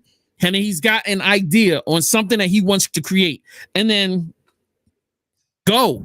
You know what I'm saying? And it's beautiful in one way, but it does not work on a societal level because as human beings, we kind of need your beliefs to connect with your actions because that gives us a sense of ability to trust. I can trust you because what you're saying and what you're doing connects.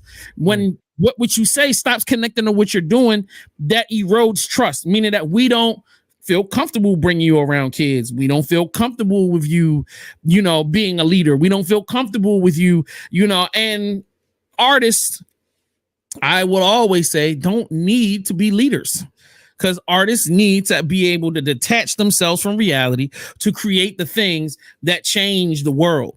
I agree. You know what I mean? And it goes back into the Diddy conversation where like, yo, geniuses are erratic all over the place, motherfuckers doing wild shit. You know what I'm saying? So it's just like, that's the way it works. You know what I mean? Like if I was to put Kanye on a bunch of pills and a bunch of goddamn shit to try to regulate his mind, guess what? Now it doesn't have the ability to create like it did. So it's a complicated situation. And that's the reason why we can't be judging niggas just based off of, you know, all right, I operate and think this way. So everybody in the world's got to operate and think the way I think and move. No, bro, that's just not fair. You know what I'm saying? We got to give people space to exist the way they want or need to exist. You know, but within boundaries. And Kanye hasn't done anything outside of the boundary. I mean, we've got some moral boundaries he done slammed into full speed, but I don't think it's like cancel Kanye West worthy, right? I'm not saying like cancel this man. He didn't do anything to us. I'm just saying that I cancel him because he's everywhere and he's looking corny. Like that's me. It's my opinion. It's not like he hurt people. You know what I'm saying? It's not like that he put people in jeopardy. Like I'm saying, he's not the Kanye West that I fell in love with. So it's not really a cancel him because of what he did to other people. It's a cancel him because this isn't the person that I loved at a time. And sometimes when you're not in love with somebody, you got to walk away. You know what I'm saying? So it's like, and that's what it is for Kanye West. It's like, man, yeah, I probably wouldn't rock with it's not, I'm not a fan of everybody, but just because I'm not a fan of somebody don't mean that that person shouldn't be able to make money off of their passion or their dreams, right? That doesn't mean that. So with Kanye West, it's just he lost a fan. It's not cancel him. It's just I'm not a fan anymore. So you didn't buy the Yeezy pods? No, you didn't get the Yeezy. I'm glad I didn't because everybody that bought something off of Yeezy was complaining about the quality of it. It's like I don't know, man. This guy is just. So I heard rumors that he signed another deal with Nike. Man, I don't know. If this becomes true, if we find out this is true, and we got a Yeezy Nike collab this summer, you wouldn't buy it? I mean, if it's fire. I mean, if it's fire, yeah, bro. This ain't honestly, none of these niggas is that much important that I'm doing or not doing something because of what they do. None of them. Like, I'm not buying Yeezys because I don't support Yeezy. If I like them, I'm buying them. none of these people in the industry or celebrities are that important to me. Like, Okay. you know what I'm saying? So like, if you got some Yeezys, they hard and they made by Jordan, yeah, I'm gonna cop it. You know what I'm saying? Like, none of these guys. And I know I'm not burning my Yeezys. You know what I'm saying? Like, no. Like, That was gonna be the next question. You know what I mean?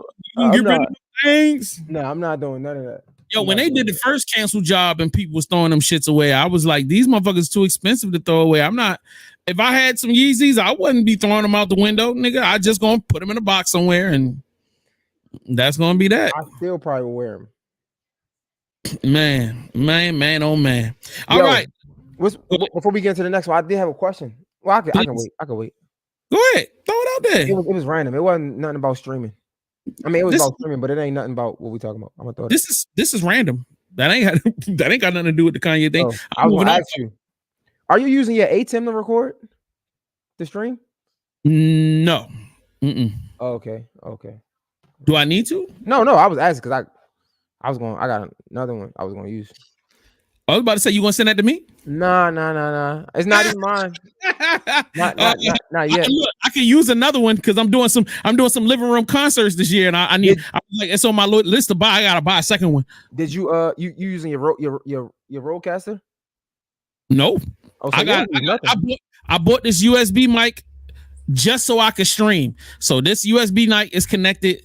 The camera is a USB camera, and like I connect straight into it. Good to be a USB mic, bro. Yeah. Well, it costs $150, so shit, it better be good. Yeah, no, that sounds good. Yeah. It's not as nice as yours though. That expensive motherfucker there, boy. I feel like yours still sound better than mine. Nah, nigga. You have warmth in your son of a bitch, yo. Fuck you, yo. Look at that sexy bastard. Yeah. God damn, yo. For the price that you got, yo, you caught a deal on that bitch. Yeah. I'm jealous. Yeah. I'm jealous, yo. Yo, for Christmas this year, you need to buy me one of them, nigga. Look, I don't believe in Christmas, man. Shit. We starting it over again. Shit. You start believing. Okay.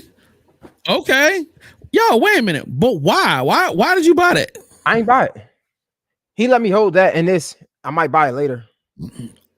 Oh, all right. That's what I'm about to say, because you already got. Wait a minute. How was you recording audio? How am I recording this? No. How did you record audio before? You was recording straight into a laptop, or you was recording? No, I got a Rodecaster. I got all this stuff. Oh, all right. So you just got extra. A second one. Yeah, you got a second one. Not technically yet, because it's not mine yet right now. Got you. So, I got you. That makes sense. Yeah. No, I didn't see the point in well, my studio was split up into two. So it's like there's the sit down area where everybody sit at, and I got 3 cameras for that, and the ATEM is connected to all of that. Okay. And then I have my streaming set up where it's just like it's completely separate. Same. Now the crazy part is in my PC, I have a software, I have a mixing software where this mic and the Rodecaster mic goes into the software, and then I can direct that audio wherever I want it to go. So like that's that. But yeah, we getting technical. We getting into the weeds with this shit. No, I like that. Where would you put the 4th camera? Like in your current studio, nigga, you already got what, 4 cameras in there? No, it's 3, but I probably wouldn't. So it's been times where I needed another camera. Like when we was recording Gemini Scorpio podcast, I had a shot, Sade had a shot, we had the wide shot, but I had to use another camera for Alex shot, right? But also, if I'm not shooting in the studio and I'm shooting in a bigger space, I probably would get a slotter. So I would have a slotter shot. I probably would have one shot on me, a wide shot, a slotter shot, which is the slotter shot, and I probably would have 2 shots on my guest, like a far back one, and then like a real close one. Like I mean, shit, we just rapping at this point. Like, let me see. I just want y'all people at home to see the obsessive compulsive nature of Jay Hill. He got enough cameras to run it, but he wants a slide shot. That's gangster. I just want y'all to know that's different. Oh, I gotta That's, go on. I can't. We What can't happened? share on. It gotta be like the Google What you Chrome. trying to share? I'm about to show you. So it would kind of look like this.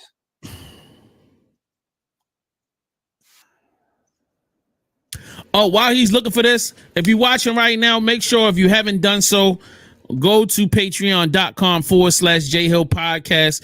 Sign up on the J Hill Podcast. Become a subscriber. It's only $3 a month. That way you can tap into him, have active conversation. They got we did this group chat just for his subscribers. Y'all can interact.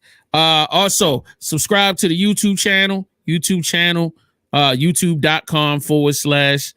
Mr. _ is it Mr. J Hill or is it just Mr. J Hill? I think it's just Mr. J Hill. Yeah.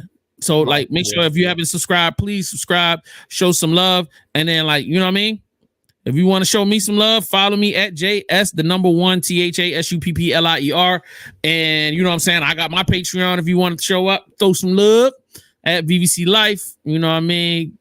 But like that's it, baby. We turning up. I got probably 3 or 4 more things. So whenever he's ready, we're gonna jump into those. If y'all got questions for us, put them in the chat. I takes all questions. I love when people in the people that's watching, want to join the conversation. So like, yo, to be too honest, shout out to you, Shanae Davis, Keys the Mogul, Stacks Fifth. Shout out to everybody that's on Instagram watching. All right, let's go. All right, so this is how I'm gonna show you what I be thinking. Okay, so let's talk. All right, bet. So you see, you got her. Okay, so liberal arts, right? One. You see those 2 shots right there? It just moved fast. So you got this one shot. And tone down, especially with the acting, because nobody really looks like that. Right. You got this one shot. That's 2 cameras, right? Right. Fictional character. You're very. You got this 3 shot, right? Right. Beautiful. Thank you. Like you look beautiful. Like what made you ever want to get lip fillers or Botox? Like what made you want to do that? Just being insecure and like that's the slide what I shot. thought was like perfection. You know what I mean? Like but then you got this shot. You see? Right. Essentially it's 2 shots on her. So and then the host has. So you want the guest to have 2, the host to have 2. Well, technically, if you want to be technical, the host, the guest has 3. You got the wide shot. You got the medium shot. Then you got the close up. Right. You know what I'm saying? So that's 2 different shots right there. Okay, that makes sense. And then anybody can get this so how long wide did you shot. start Bible college? So the host don't only start had Bible college. It's one the college that's shot, selected. really, and that so they go out. is- It was really put together, like, and people like took it like. So was that like a This PR shot. stunt? Nope. Not, You know what I'm saying? No, I see. I definitely see what you're saying. Yeah, so that's like 4 angles. So that's my thought process when I'm saying 4 cameras. Okay, so I was trying to understand, like, why did they bring that? Why can I see the pool, but they bring that thing half down? But they brought that down because there's a reflection off the glass, so they had to bring that black down so that you could see the Carisha Please and you could eliminate the reflection. Yeah. Got you. All right. Yeah. I ain't gonna lie, that's a good ass camera, boy. You can see them, and like I'm just now seeing how small Carisha is in comparison to China Black. Well, I mean, whatever her name is, Black China. China Black is great. My bad. Yeah, but that's why the 4 cameras would be good for me. But yeah, I got the same setup, bro. I got the streaming setup. I got like variables. Shit, if I had the Black Magic connected, then I could go to another camera and I could show you. But right. Yeah. It'll get there. Now you can do a secondary camera off of this. So like with StreamYard, it gives you, if you click on present, and then you go to I don't have that ability. But if you go to present, there should be second camera or additional camera or something like that. Extra camera. Yeah, extra camera. So say if you had another camera connected to your USB, connected via USB, then you will be able to bring that other camera in and show different stuff. So like that's what I do. So like when I do my live stream, so once a month we do a game night.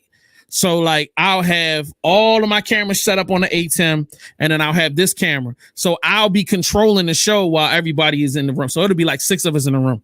So I'll have this set up. I have my single camera as a shot, and then the ATEM as another shot. And what I'll do is I'll highlight the person I want to go to, and then just switch it. From there. So like I can have mad shit going on and still be controlling it. It's just not good when I'm doing my interviews. That's why I end up having my mans come in and engineer for me while I'm doing interviews.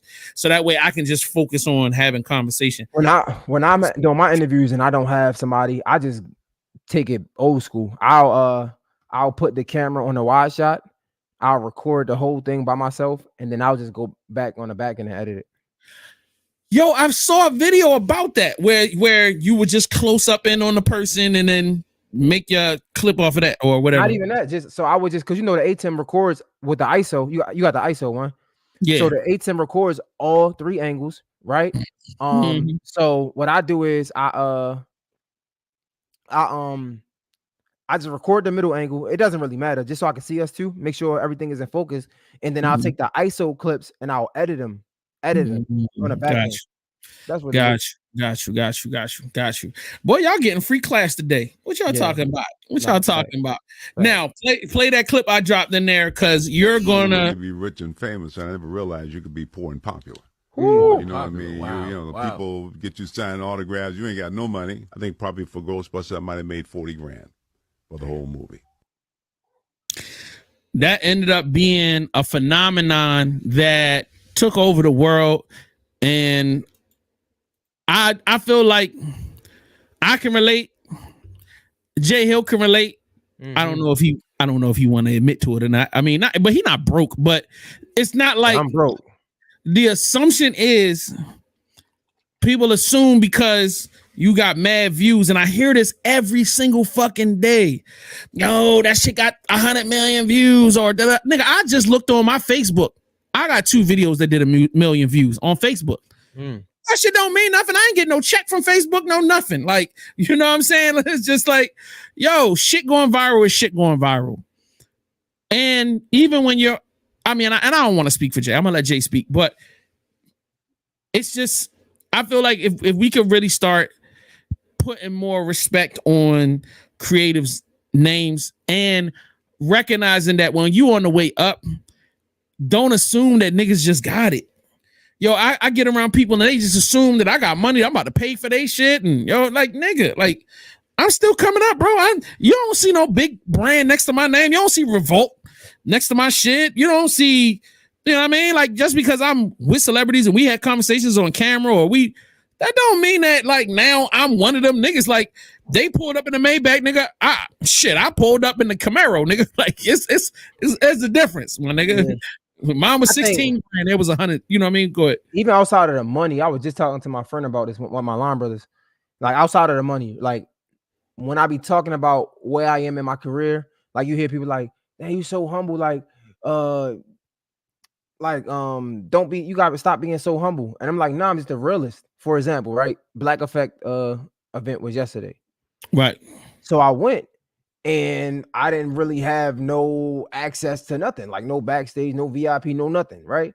But this is what I be saying. So I'm like, if I was that guy, I wouldn't have to try to get there and try to finesse, try to call somebody, let me in the backstage. You know what I'm saying? Like, if you that guy, then your life speaks on it. You know what I'm trying to say? And that doesn't mean that I'm not confident in what I'm doing. That doesn't mean that I don't understand the impact that don't mean none of that. I'm just telling you the reality of my life. I can't just pull up, not on a bill, and be treated like I'm on a bill. If I was that guy, like I want to be that guy, eventually I will be that guy. I could do that. I'm not there yet. So when I be telling people I'm not there yet, people are like, man, you crazy, man. I'm like, shut, you think I'm there. You don't sit in my position. Like, right. And just because sitting in this position doesn't mean that you're devoid of problems, or you're it doesn't mean that now that Jay Hill's in Jay Hill position that there aren't stresses. Yeah. Or there aren't things that are happening. Yo, like, family members still die. Like, you know what I mean? Like, my uncle literally just passed this morning. I got a phone call from my dad. I'm like, fuck.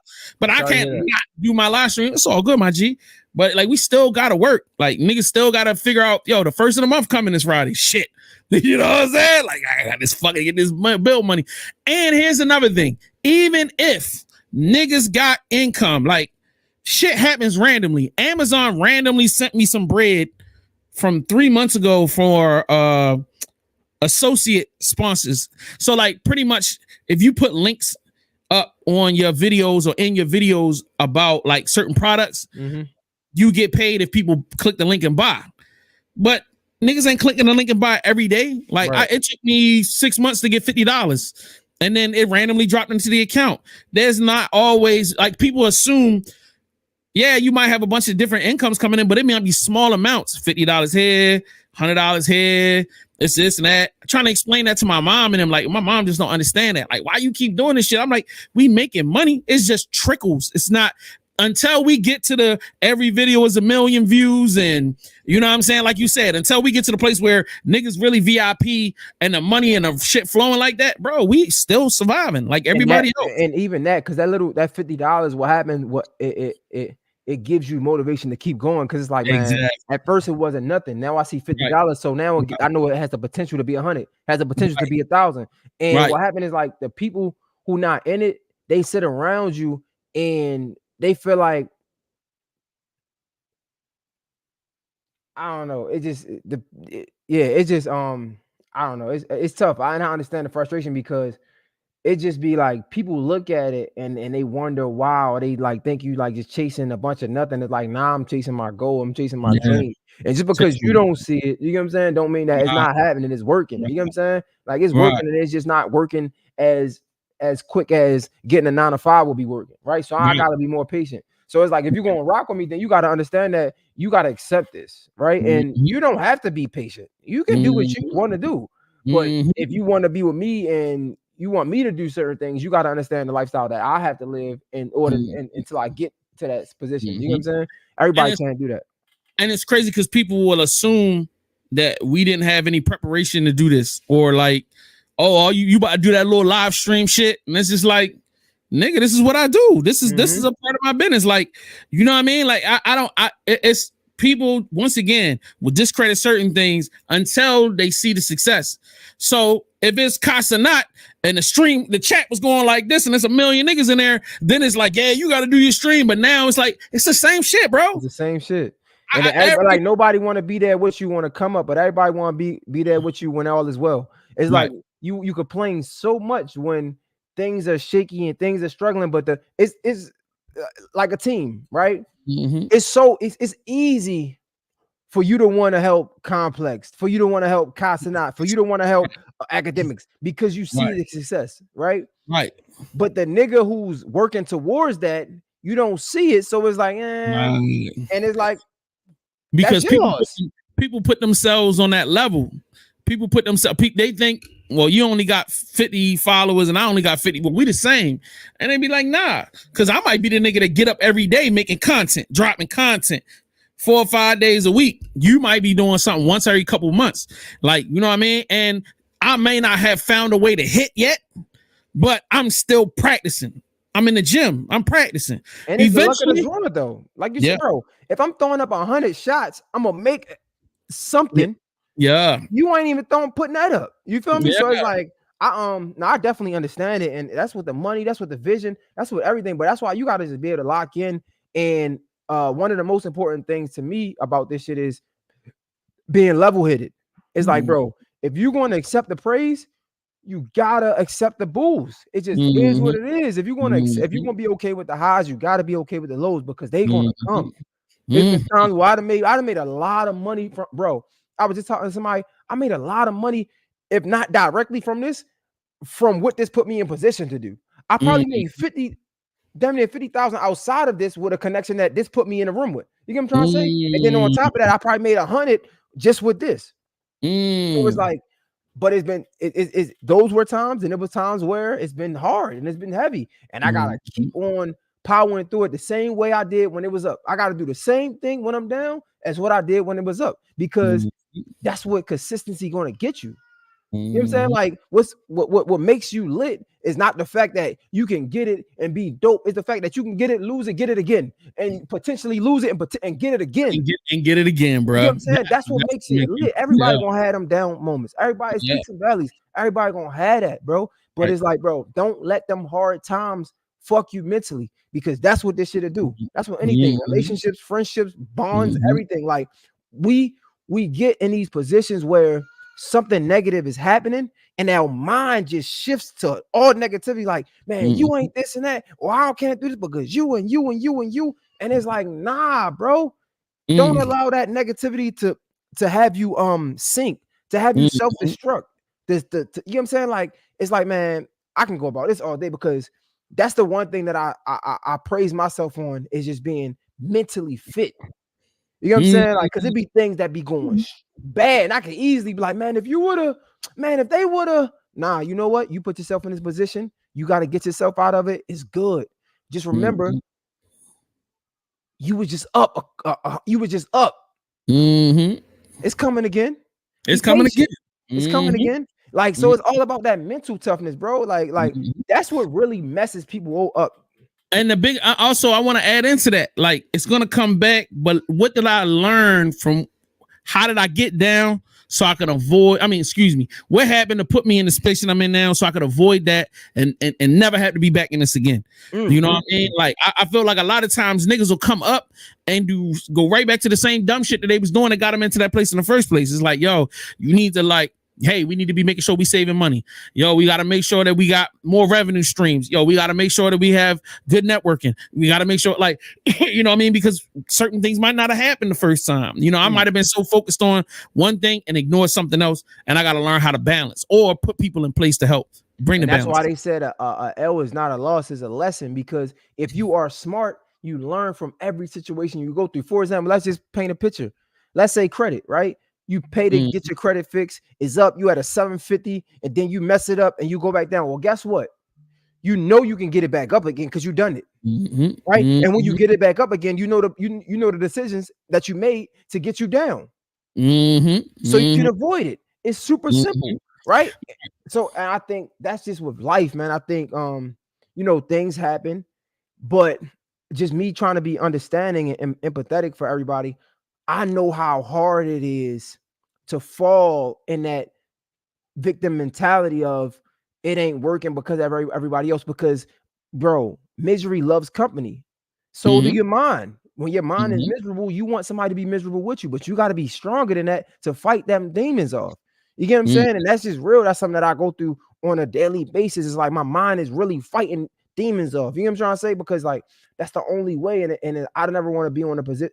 I never want to be in the position or on the side of unfairness, because I done had people do that to me, and I know I don't like that. People that came to me like, well, you da da da da da, and I'm like, bro, you just saying this because it's not working out for you right now. You know what I'm saying? Because if all was well, you wouldn't even care. You wouldn't care if I had money or not. If you was rich and you had a bag, you wouldn't be asking me for money. You know what I'm saying? But what happened is, because you don't have it and you asking me for it and I don't have it, now you want to blame me for something that you don't have, when, bro, if the tables were turned, you wouldn't even worry about me. But I think that mental health piece to it, and I know it's getting like overused a lot nowadays, but it's super important, bro. Like, to be able to. Somebody was in the chat, and yo, shout out to RYL.him in the Instagram. He said depression and mental health is a big issue. Another conversation. That's a fact. Yeah. Yo, it's a lot to that shit. Speaking of, I feel like this kind of works into this conversation. Amanda Seales, Club Shay. Did you at least see some of the clips? I seen the clips. Jesus, boy. Yo. That's why you gotta do this shit, because you love it, bro. I'm on here now. I'm looking at the numbers and I'm like, I love it. Like, I was going, just to sneak peek for everybody that is on here. After this, I was just gonna hit you, just be like, yo, bro, I just enjoy it, bro. And I feel good. I feel good, bro. Like, it's like, I don't care if it's 100. We done had 30, 50. I'm good. Because I just enjoy it, bro. And I'm not gonna allow that to mess up my energy. I'm not gonna allow that to mess up my performance. I'm not gonna allow that to negatively impact what I got going on, because then it's a domino effect. Nah, we ain't gonna do that. That's mental toughness. You get what I'm saying? It's easy to get up here when there's 1,000 people on here, you streaming, is lit. Okay, cool. You gotta be able to keep that same energy when it's not. So I say all that to say, with that, you got to do it because you love it. My point is, I see so many people criticizing Shannon Sharpe. He wasn't fit for the conversation. Why is he doing this? Like, just a lot of criticism. And it's like, bro, it's funny because just not too long ago, y'all was on his dick about the Cat Williams interview. What is it? Do y'all like the man platform or y'all don't? No. And it's so easy as creatives, right? As a young creative, as an aspiring creative, to get in this field and allow other people's opinion have you stop. But nah, don't stop. You gotta have that mental fortitude, that mental strongness, that mental strength, right? Because look at it's perfect example. Look, we can see it. It's happening with Shannon Sharpe. Everybody is like, I don't want to say everybody, but I've seen a lot of people criticizing his interview with Amanda Seales. It's like, bro, come on, man. Like, the same reason they love you be the same reason they hate you, and you gotta be okay with that. That's what it is. I love that you brought that up, because I wanted to talk about her shit, but from my perspective, when I watched it, I felt like he was always being respectful. Mm-hmm. I felt like he was asking legitimate response questions. You just said this. I'm offering a different perspective. Could it be? Like, most of the time, he was just saying, could it be this? Could it be that? Like, yo, is that like with the kids? Not protecting her? How is that attacking? That's not, that's asking questions. And that can be my perspective. Who cares? Like with the kids thing, I guess it was a part where she was saying that the children was showing some display of racism towards her, and he was like, "Can a kid really be racist, or he's just repeating what he hears at home? You know, he don't know any better." But I understand that he was giving grace for a kid. It's a child. I can have grace for a child. However, what people don't realize, in my perspective, is they like people act like it's no duality to life, bro. Like, yes, she can experience racism at a young age. That can be true. But it can also be true that a kid really don't know what they're doing. Does that take away from your reality or your truth? No. But can we have grace for that young child? Yes. The two can coexist. Yes. It was unfortunate that you had to go through these things at such a young age. I can see how that can have an effect on your mental or on the decisions that you make, going into your adolescent years, becoming an adult. I can see that. However, I don't think we should throw these kids away because they acted this way in such a premature mindset. Right. And if I may, I would like to jump in and say I've experienced racism before as a kid and didn't know that it was racism. And so the fuck what? So somebody said something racist at you. So like and once again, I know things affect people differently. Yeah. The point I'm making is that you're not dead. They didn't physically, like, you still could walk. You can still go away. You could have popped them in the mouth. Like, I you know what I mean? I find a lot of people, men and women, who sit in this space that she sat in and point fingers at everybody in the world. And it goes, yeah, all these people violated me. All right, but you still here. Well, in that perspective, it is an interview for her to express her concerns, just like Cat Williams. Same thing with Cat. Anybody say that? Like, same thing with Cat Williams. This is her interview, right? So if these are the ways that she feels, she should have that safe space to be able to speak on it. Agree. But then to leave the interview, then go on live and said that the interviewer didn't create a safe environment, that the interviewer was attacking her. Amanda Seales. Wow. Okay. She went on live after her interview and said that he didn't create a safe space for me, that he was verbally attacking me, that that it was a setup and all this other stuff. And because she wasn't getting the positive responses that she wanted. So now it's lash out at the world. Like, you know what I mean? And I'm like, bro, like, if you just come in and say your piece, that's cool. But a lot of the pieces that your statements you're making, you're trying to defame Issa. Bro, what the Issa outwardly has never said nothing negative about her. They've done nothing but embrace and show her love. So why do we need to come out? Like, what happened? And now you got to come out and now you got to defame Issa. Now you got to pretty much any person she worked with. If you notice, every rung on the ladder that she climbed up, she has some negative story. This person did this to me. That person did this to me. This person did it to me. Or the whole industry hate me. You know what I mean? Throw that thing I put up there. I saw this online and I was like, bro, this is crazy. It says takeaways from this interview. Her teacher was racist because she didn't want Amanda talking back and correcting her. Her dorm mates in college all hated her because she had a strong mind and was pretty. What? Marsha Ambrosia was intimidated of her for no reason and hated her. She was expelled from college because a white kid lied on her. Nickelodeon was racist in the process of her getting another gig. She now has autism. Now that people hate her, but when she was more popular, she was just fine. She got fired from Sirius Radio, and it wasn't her fault. It was her boss. She wasn't allowed into the Emmys party for no apparent reason. The cast of Insecure hated her for no reason. Issa Rae didn't protect her and didn't like her for no reason. Issa's publicist hated her for no reason. Black Enterprise started beef with her for no apparent reason.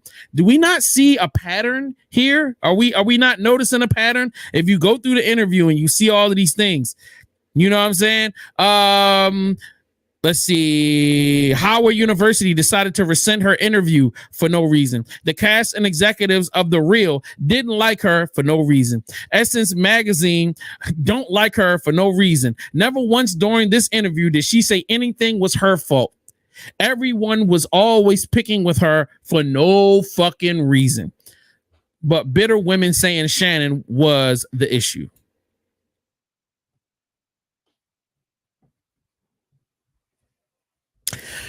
I know people in my personal life that I don't like being around because anytime they get in their feelings, it's your fault. It's your fault. And that's because I do too. And I'm not even going to say the statement that I was going to say. It wasn't about anybody in particular, maybe a group of people, but that's why we have to be mentally tough. Because again, I'm not excusing it. However, I can understand how easy it is to fall in fall into that place when things are going wrong. That's it. But when you are mentally, when you do the mental push-ups, you can look at yourself and be like, you know what? Yeah, I played a part in this. For example, DTLR, I talk shit about them all the time. Not about them or like because I did something wrong. Like, I mean, I clearly did something wrong. It is what it is. I can't take nothing away from that. And if I didn't do anything wrong, I wouldn't have put them in a position to wrong me. But I have to own my fault first. It just is what it is. Could they handle it better? Yes.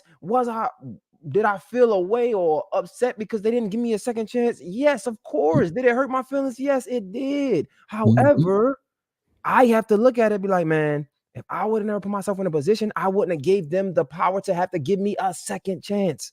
It just is what it is. You got to accept that. It's just hard to accept that when you're going through it because it hurt. But that's the mental push-ups. But also I would like to say this. Every space in the world it owes you nothing and is not required to adhere to your lifestyle and your brain. It is not my job to cater to any person or to kiss any person's ass. Nope. But guess what?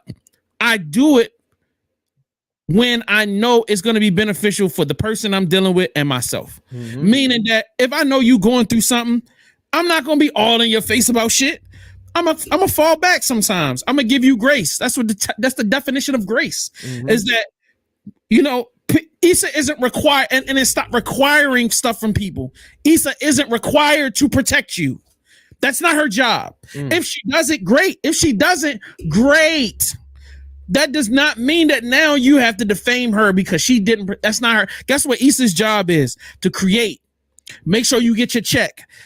Guess what? If Issa ain't give you your check and she owed you money, y'all had a contract, talk to her, talk about her till you blue in the face. If she promised you something and y'all had a discussion and then had cool, then that's something. But these vague things, I wasn't protected or they have a beef with me. Why do they have a beef? Could it have been that you were rude to them? Could it have been that they invited you to be a part of something and you made something that's already stressful harder? Doing events are hard. So you coming in on some super diva shit, Amanda Diva, makes it harder. Bro, we already got a fucking function going on. You got a host. And I'm not necessarily saying that anybody said anything negative about it, but looking how, and like Joe Budden said this the best. I was listening to an interview he was doing a pod, and he was saying, yo, I was actually supposed to have Amanda Seale on my show. And he was like, but I didn't actually have the time. I had a bunch of shit going on and I wasn't able to get on. And he was like, I hate to say this, but he was like, yo, I feel like I dodged a bullet. He was like, so what? He was like, you know how my platform is. What if she was to come up here and to say somebody say something off color or a joke was a little bit too, y'all know how Joe get, they be talking wild. What do you think? She's not going to leave that show and say the same shit she said about Shannon Sharpe, if not worse? Like, everywhere she goes, she'll sit down in she'll get invited into a space, she'll go into the space, and then she leaves, and then they become the enemy. Bro, ain't nobody got time for that shit, bro. Yeah, nah, facts. And we all have to learn to look at ourselves in the mirror sometimes and go, damn, am I the problem? Like, yo, all right, if me being in the situation I'm in, like, how much did I contribute to me being in this space? Exactly. And there's nothing wrong with, like, I feel like people look at themselves as like being a problem as an issue. There's nothing wrong with you being the problem if you acknowledge it because you can fix it. Simple as that. Like, and it doesn't mean that even if you were to, like, life is not over. And it's okay. You only get better. But it's like, yeah. I don't know. And here's the problem with people that are not self-regulated is that they make it difficult for people around them to find their true north.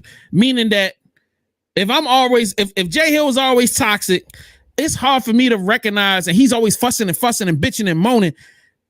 It's hard for me to recognize when I'm really fucking up versus him being hyperactive or you know what I mean? So it's like, yo, you need balanced people around you so that you know when things are going left or going right.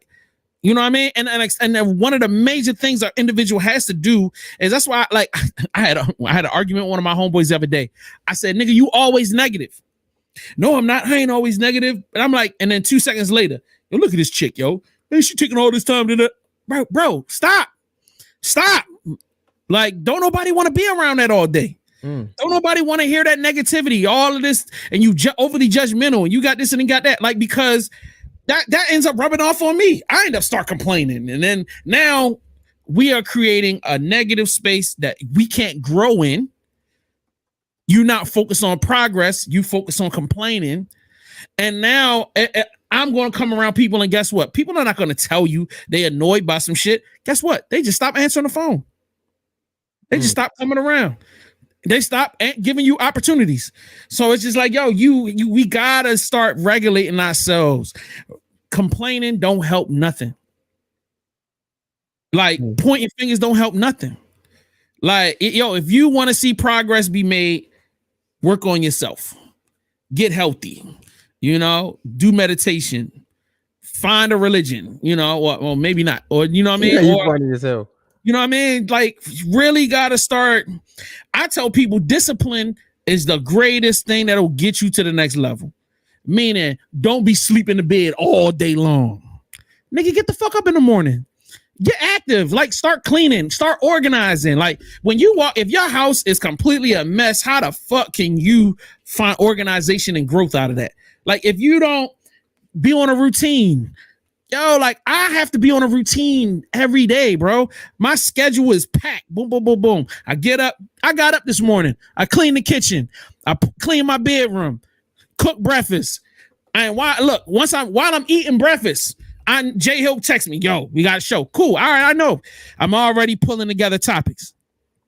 I got the show with you. Jump online. I start uploading shit. He got to do what he got to do. We sitting here trying to figure out what the fuck we going to talk about, because ain't shit really going on. Guess what? After that, I'm done. I'm going to try to reschedule my 6 p.m. show to like 3 so I can be at a studio session at 7. Then I got to get up and, bro, organize life. And then I got to prep for the next day so I'm ready to go. Like, you cannot find success if you don't learn how to live on a schedule. You don't learn how to be organized. If I'm sitting here complaining, I'm not organizing. If I'm sitting here hating on niggas, I'm not progressing. Bro, everything needs to be focused on making things better. building. How we gonna take this to the next level? You know what I mean? Me and Jay Hill got strippers coming soon, right here on this show, because we got to take this to another level, bro. I don't know about the strippers, but male strippers, we got to take this bitch out of here. We got to go on 10. But no, I'm just playing. But no, like yeah. But I'm sounding definitely, bro. We gotta. I ain't gonna keep telling y'all niggas. We just gonna keep doing this shit. I ain't fucking with y'all no more. I'm tired of giving niggas positive advice because all y'all want to hear is some drama, and I ain't here for it. But yeah, man. This is six pack. Yeah, I, it's hard for me to say because I didn't watch the whole interview. But if she did go on live and say those things, it's like, again, we can't. We have no room to say anything because that's her reality. And in this world, we always got to be accepting of everybody's reality, even when it's not the truth, because that's how they feel. And it's like, whatever. My whole point, my question is, what does any of this do to help you move to the next level? You did a 3-hour interview. Nobody said one thing about a new Amanda Seales book or a stand-up comedy show. I don't know if she promoted her podcast. You know what I mean? And that's the sad part, is that you have a huge platform. Like, can we all agree Shannon Sharpe is like one of the biggest platforms in the black community right now? Nigga allowed you on that platform and you didn't spend an hour talking about all of the phenomenal shit you got going on? And niggas couldn't find one clip or clip something up to say, you know, maybe AmandaSealPorn.com, something, I don't know, like something, bro. How the hell did you waste this platform talking about how everybody did you wrong? That's sad, bro. That's super sad. That's the point that I'm getting to. That whole joint should have been all about, if you got autism, why isn't the whole interview about, I got diagnosed with autism and these are the steps I'm going to move forward. Yo, I'm donating money to autism prevention or autism research. Why are we doing that? Like, why are we talking about, instead of saying, yo, all these people did me wrong, all you had to do is say, look, I went on a mental health journey. I've been to a therapist. That's how you should be approaching this. Not everybody did me wrong. It should have been, yo, I felt like Issa did this to me. We had one meeting and then I felt like shit came around later on. But you know what? I sat down with her and we straightened this shit out. Or, hey, she's a strong black woman doing things to better her life. I just felt like, hey, we would grow better apart. And I wish her well, man. I love her. That, to me, that would have been a clip. But none of that came out of that, you know, and let us be mindful, like, while we moving around the world, like how what we say reverberates. I just think this shows, man, I don't. It's a lesson to be learned, bro, especially for you, because you know you like getting out on these platforms and going crazy. So, like, you know what I mean? But the thing we know about Jay Hill is, you know what I mean, he a nasty ass nigga. You know, he love to fuck. And what did you get that from? No. You was on Poor Minds getting it off. Like, you know what I'm saying? Let's not do this today. Nigga, I watch you know what I'm saying? I be like, yo, this that nigga was me fun. I was turned. It was lit. It was crazy, bro. That was crazy. One too many drinks, you know what I mean? Like, booze him up Jay Hill, boy, out here trying to serve up some work. You know what I'm saying? But you know, other than that, you know what I mean? You know, you be out here with the wild takes every now and then. You know what I mean? But it's all good. But you got to. That's what makes the game fun. So you think her, like, that conversation was just wild takes? That's just how she feels, though. No, I mean, well, first of all, they're not necessarily wild takes, but I would say inappropriate and I'm trying to figure out how you compare that to me. I'm not in that conversation. Well, first of all, you're nowhere near on her level. Nah, bro. Why you bring me up in it? In Poor Minds. I was throwing jokes. I'm saying that as a growing media personality, just have, this is a what do they say? This is a cautionary tale of how you don't want to get caught out there. That's the point I'm making. A learning experience. There you go. Learn from her. Don't be the one learning in the hot seat when you get on Shannon Sharpe and then you want to get into your DTLR story again. And then you want to start showing the security footage. The nigga stepped to me. See how he got my face right? Pow! Like, you know what I'm saying? Like, we don't need none of that. Like, you know what I mean? You good. You good. You don't need none of that. You know what I mean? You ain't gotta worry about that. Then that's when you want to drop that's when you want to drop your you and DJ Flow might have had a fight somewhere. Like I don't know. They're like, oh shit, like this nigga, oh shit. Let me tell you about this nigga Flow, man. Right. Man. Yeah, I'm tweeting that Flow, nigga. What is it up? It's up. Like no, we not doing that. And for the record, that's the homie. Y'all don't even try that shit. Like no, take what y'all want from me. Go ahead, make some shit up. Out of it. Hey, go ahead. Watch out. I'm gonna get a DM from this nigga. What the fuck, nigga? Jay, what the fuck? I'm playing. No, this was good though, man. Do we have anything else? We good? We done? What we doing? Yo, I think you need to go at Meek Mill for that interview, yo. Like, yo. What you mean go like? I'm just saying, I feel like he ain't got much else going on right now. So like, yo, let him tell him it's time to sit down, bro. I don't think Meek Mill want to do an interview with you or just in general. Nah, I think just in general. Like, if he was like in interview mode, I can't really speak for this man, but I think I would be on the list to talk to.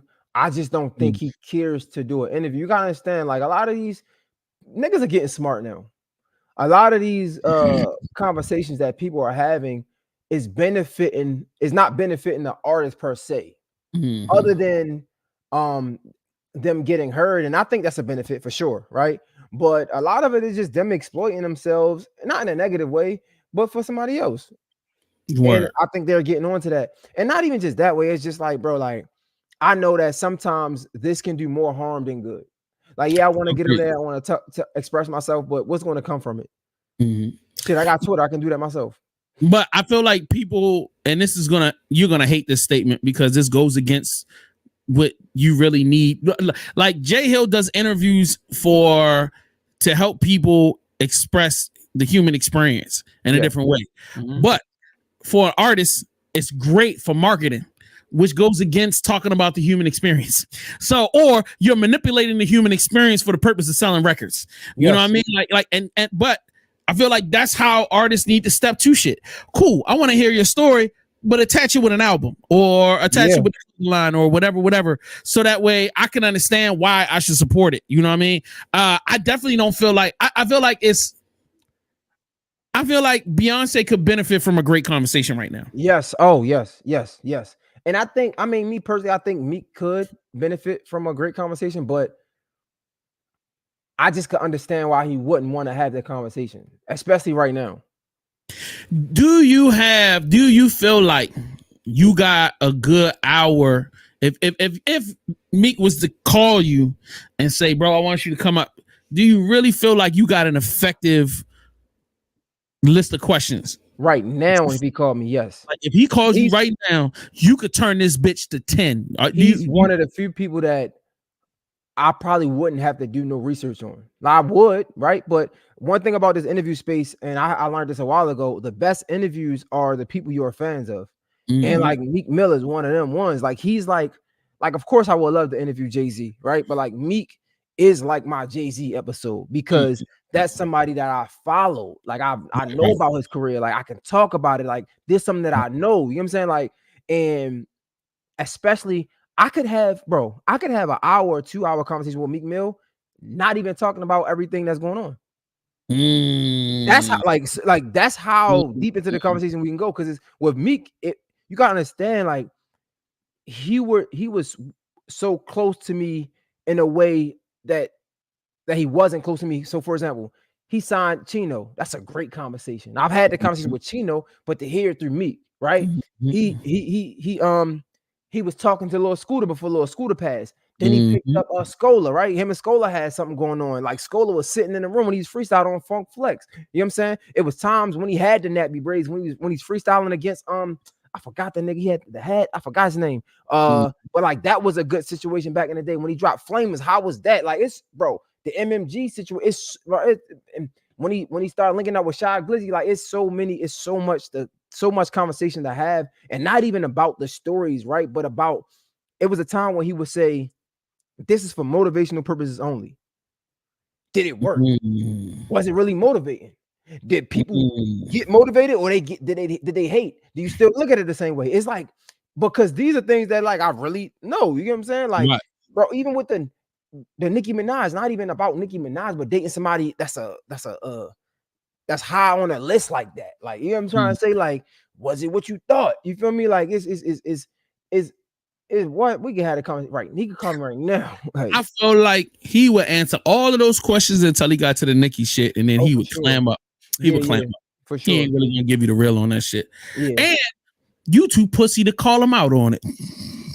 You know what's funny? You would let that shit slide like a motherfucker. It depends what the conversation, but again, the conversation, it wouldn't be about Nicki. You know what I'm saying? Like, it would be about you dating a high profile person. Like, and that's a real thing. You can't, I mean, if you don't want to talk about it, I probably wouldn't push it because, like, I will understand. You know what I'm saying? Because that could start up something else. You feel me? Like, True. I'm not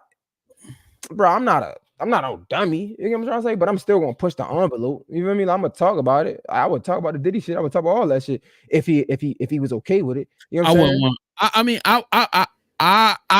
For the sake of having a great conversation, I wouldn't talk about Diddy shit because I know that's just some superficial bullshit. You know what I mean? But I would talk about it because I understand I got a job to do. I would at least try. Again, if he dismissed it, okay, cool. But I could walk away saying I did my job. So what's the question? So I'm Meek. What's the question? When we talk about Diddy, what's the question? I mean, it just probably be simple. Something simple as, yo, like, how is that shit fucking with your mental? Like, everybody coming at you about this Diddy shit. Like, just something simple. It don't have to be what you did. I don't care about what you did. Like, I don't care about that. I don't think it's true, so I'm not about to come at you like that.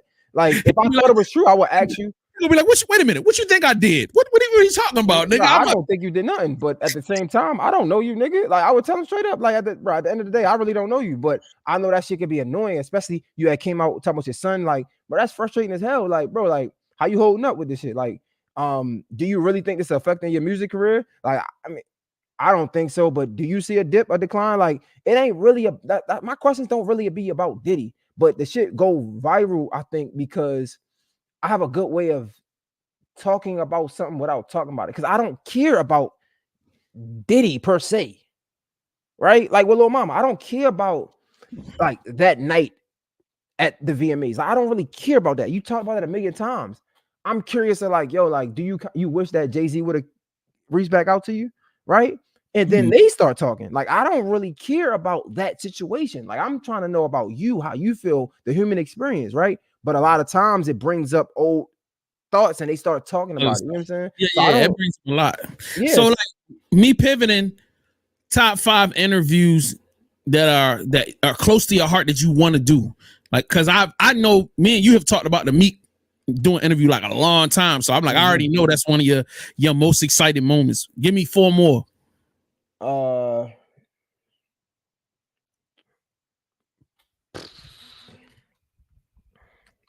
I have different ones. I'm gonna say realistic ones. All right.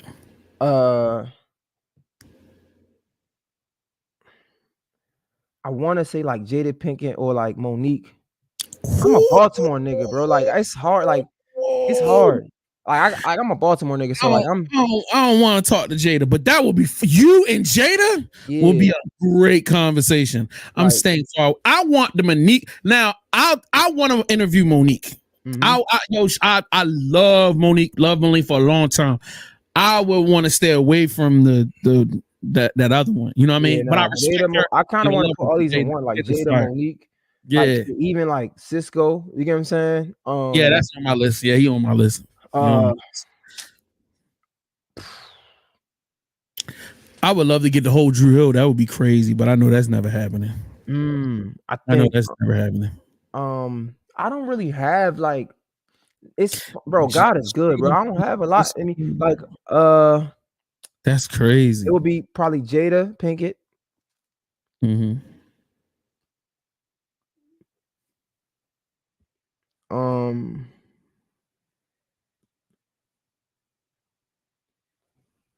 Sheesh.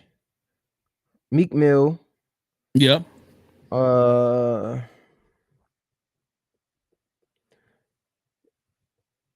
I want to say 50 Cent, but I'm not gonna say that. I don't think that's Yo, shout out to Icon of God. He talking about we should get the Drew Hill unplugged, unsung. That's funny. Shit. I can't. It's hard for me to say 5 right now, bro. Maybe that's why I've been chilling so recently. Yeah, that's funny. Icon, I was just talking about you earlier, nigga. Yeah. Who you think I've been speaking to you for a minute? I feel like you probably would know too. Like, who have I said in the past that I might be forgetting? I know it was Meek. I know Meek was high up on the list. I know Hove was something that you mentioned, but before, for real. I don't remember you mentioning Jada Pinkett, but I know you mentioned.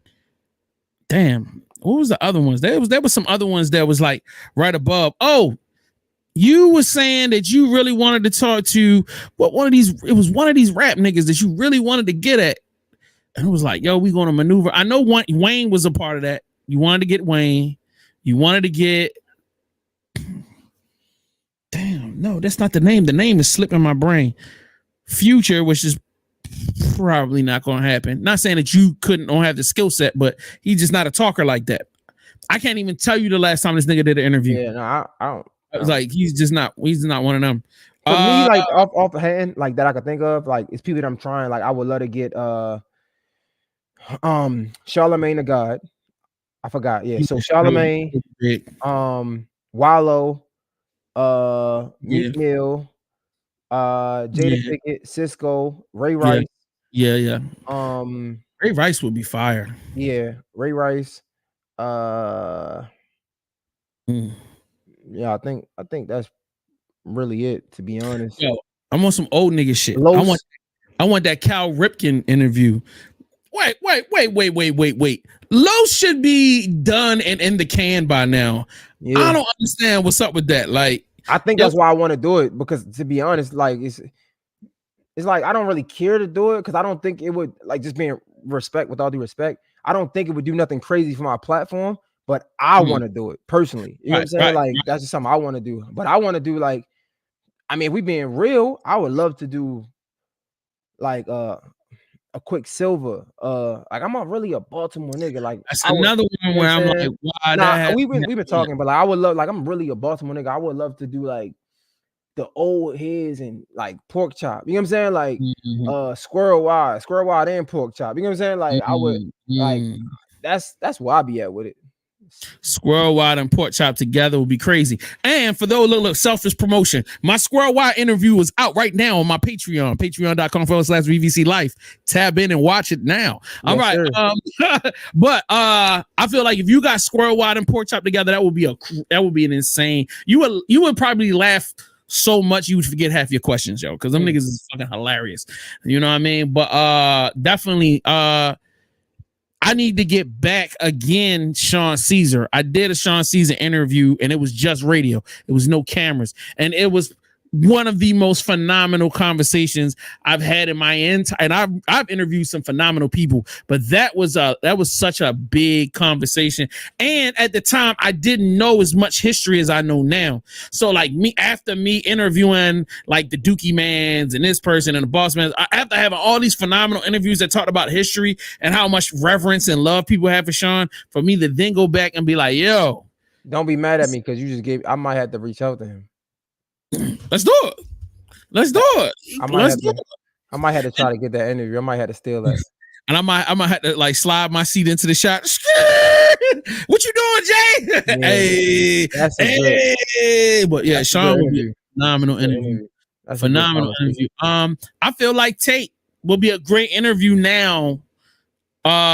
Because he's way far on the other side of the, I would say, down part of his existence, because he was in the middle of a bunch of bullshit at one point, and for him to be in such a great place now, I feel like that would be a great conversation if you can get him to focus. So like, don't let him go too far into the titty land. He start talking about chicks and shit. It'll be crazy. Let's see who else was. I mean, I have my list of absurd, weird joints, but like Pharrell. Wait, what? Wait, huh? Oh, Jay Grams, R.I.P. to Jay Grams. My bad, pimp. I forgot Jay Grams passed away, and I was supposed to come in here and talk about that, but shout out to him, R.I.P. to him. For those who aren't as familiar, Jay Grams is an MC from Baltimore City. He was a young dude. He wasn't old at all. Very accomplished in such a short time period. If I'm correct. Wait, we're not talking about the same Jay Grams. Hold up. We talking about Jay Grams, the Baltimore rapper, right? We're not talking about. Yeah. Phenomenal lyricist. Wait, hold up. I just want to make sure before I say something. He young, dope artist. Hold up.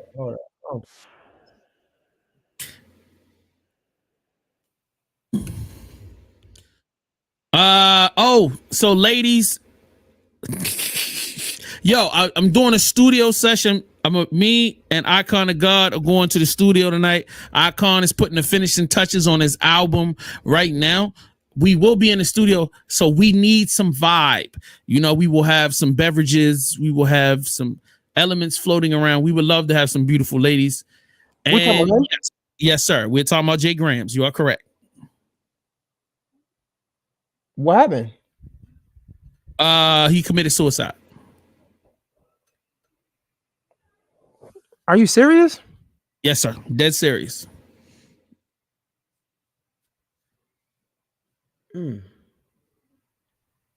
Damn. Rest in peace. Yeah, man. Kind of goes back to what we was talking about earlier about mental health, about like, you know, becoming mentally strong. And I'm not trying to say he wasn't mentally strong. I don't want to say that at all. I'm not trying to be, he's saying possible drug overdose. I heard it was suicide. So like, I will get confirmation when they put the official reports out. So let me not say that.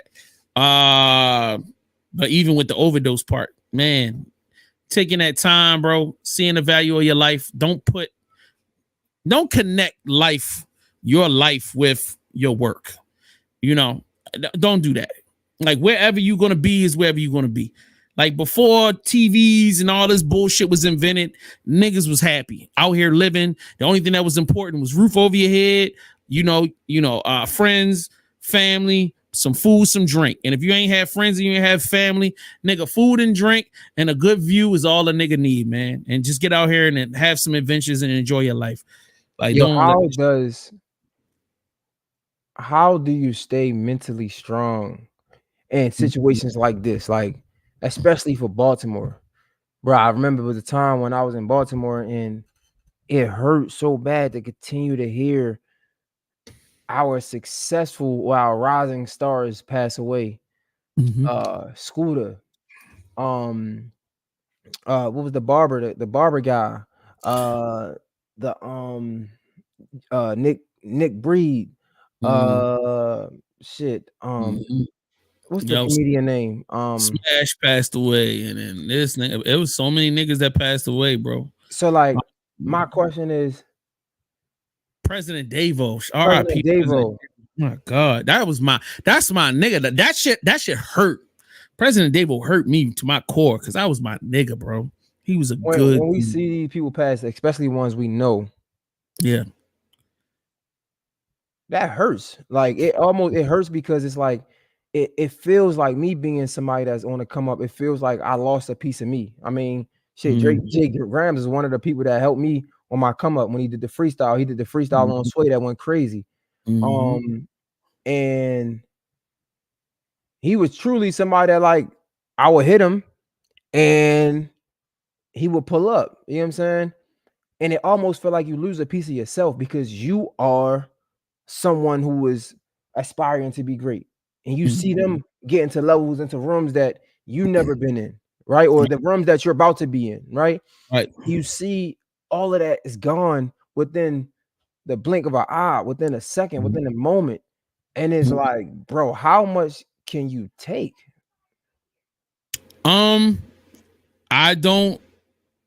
My existence doesn't operate in that space. I don't think in that space, and I don't operate to where like it's a hit. It's a hit emotionally, but the rest of my brain processes it as this is a part of our existence. The best thing I could do is to do my best to try to bring that next generation to the next place. So like if I'm working with a Icon of God, or if I'm working with a, Taylor Rain, or if I'm working with a Jay Hill, like, to me, it's like, we got to keep pushing. Somebody's gonna get to that space. And the best thing I could do is try to find and work with the best of the best. But how can you confidently say somebody's going to get to that space when we continue to lose everybody that gets closer to the space? Because I'm not thinking about getting to the space. I'm just doing whatever the fuck it's programming. And I've said this a lot of times before. Like, a lot of my life is about programming. It's like I program to get up every day and I keep pushing and I keep trying to find a better way. I keep trying to, and like the last thing I want to focus on is, am I going to get to the mountaintop? Because that's where the depression comes in. But if I'm focused on, can I have a good day today? Can I hit this nigga Icon and we have a good session tonight and I could be there for him, but also be for my team and also be the J Hill? How can I be the most organized so that I can make sure I'm showing up and make these great moments happen? I'm not worried about being famous today. I'm not worried about being famous tomorrow, but I am worried about doing what the fuck I'm supposed to do now. You know what I mean? And making sure I'm improving over time. You know what I'm saying? I kind of talk about moving more tactical. I mean, that's cool. I understand some people, especially like him, super negative mind. You know what I mean? But, some people always feel like this is all about some kind of military thing or, everybody's negative. It's like, nah, my nigga, like, the whole fight is in your brain. If everything wrong, it's wrong up here. If everything right, it's right up here. So, like, if you want to see progress and you want the world to be a better place, start here. Think differently. Think more positively. Act more positively. Display more love. You want more love in the world? Show more love. Put more love out. You know what I mean? That's where I've been the most effective and more impactful.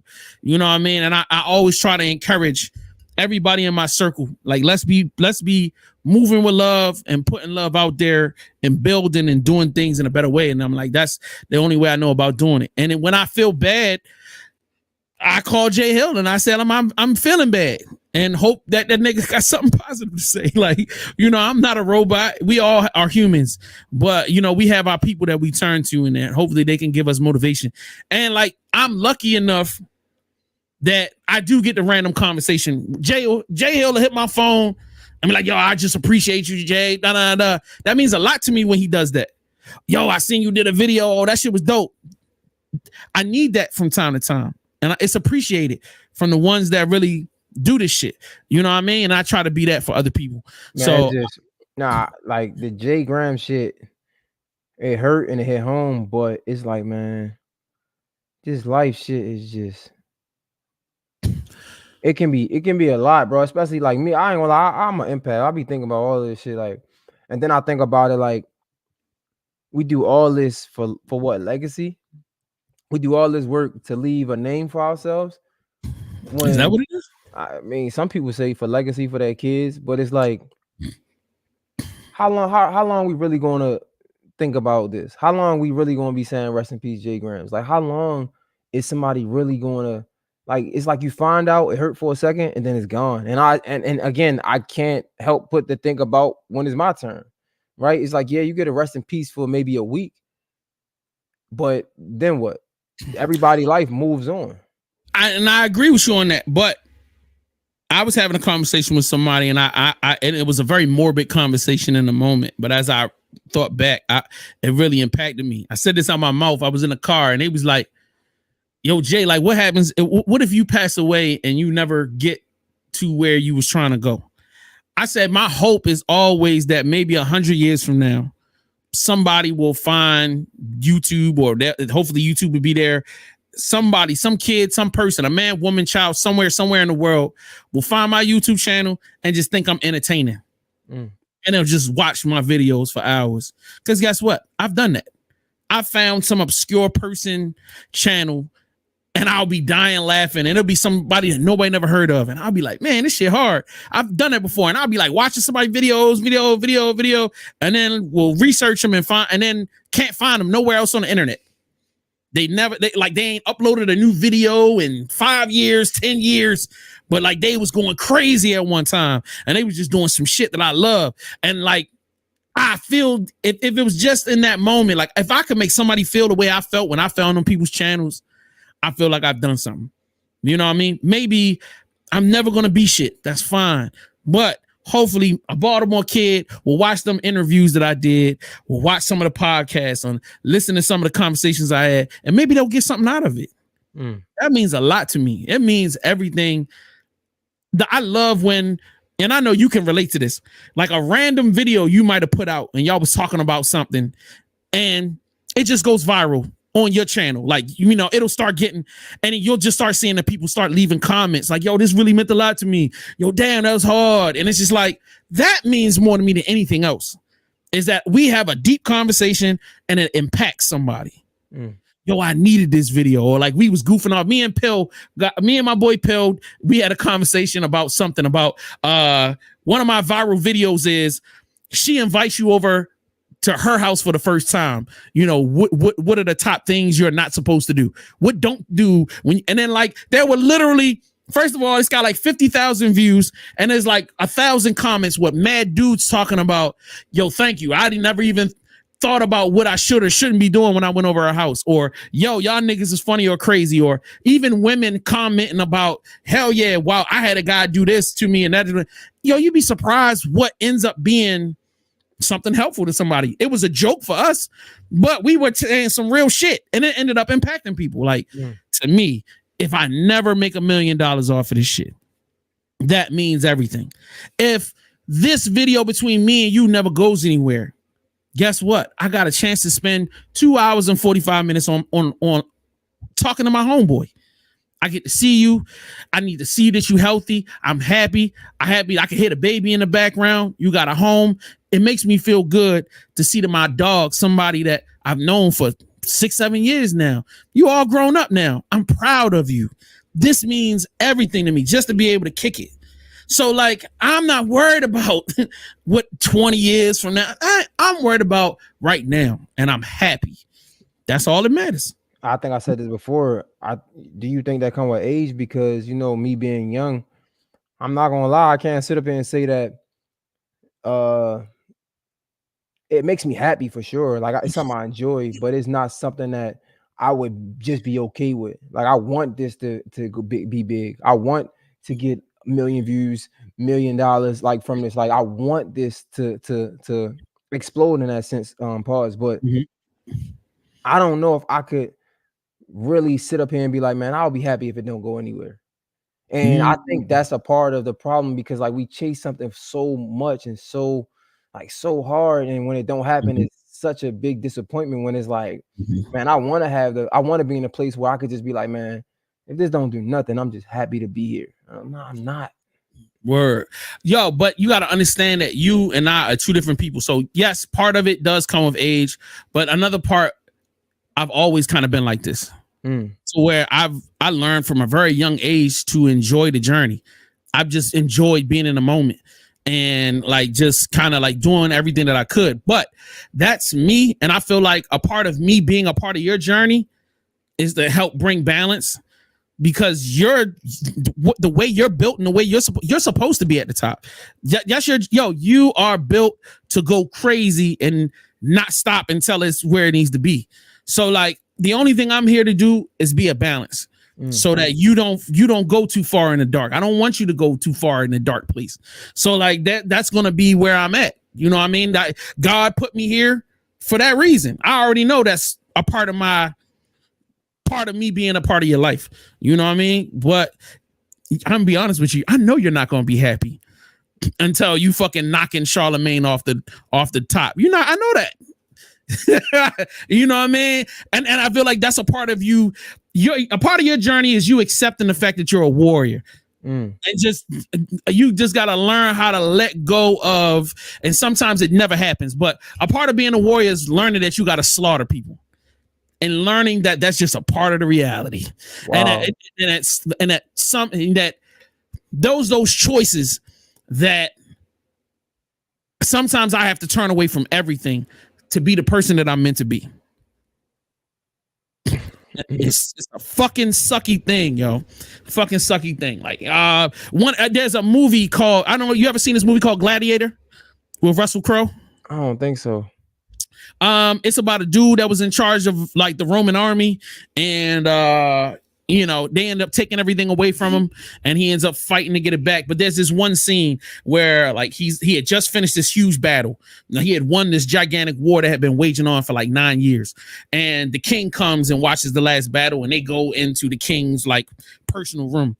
And the only thing this soldier wants to do, the head of this gigantic military, the only thing he wants to do is go home and kick it with his wife and kids. That's all. And he had been talking about it like, man, I can't wait. And he's like giddy.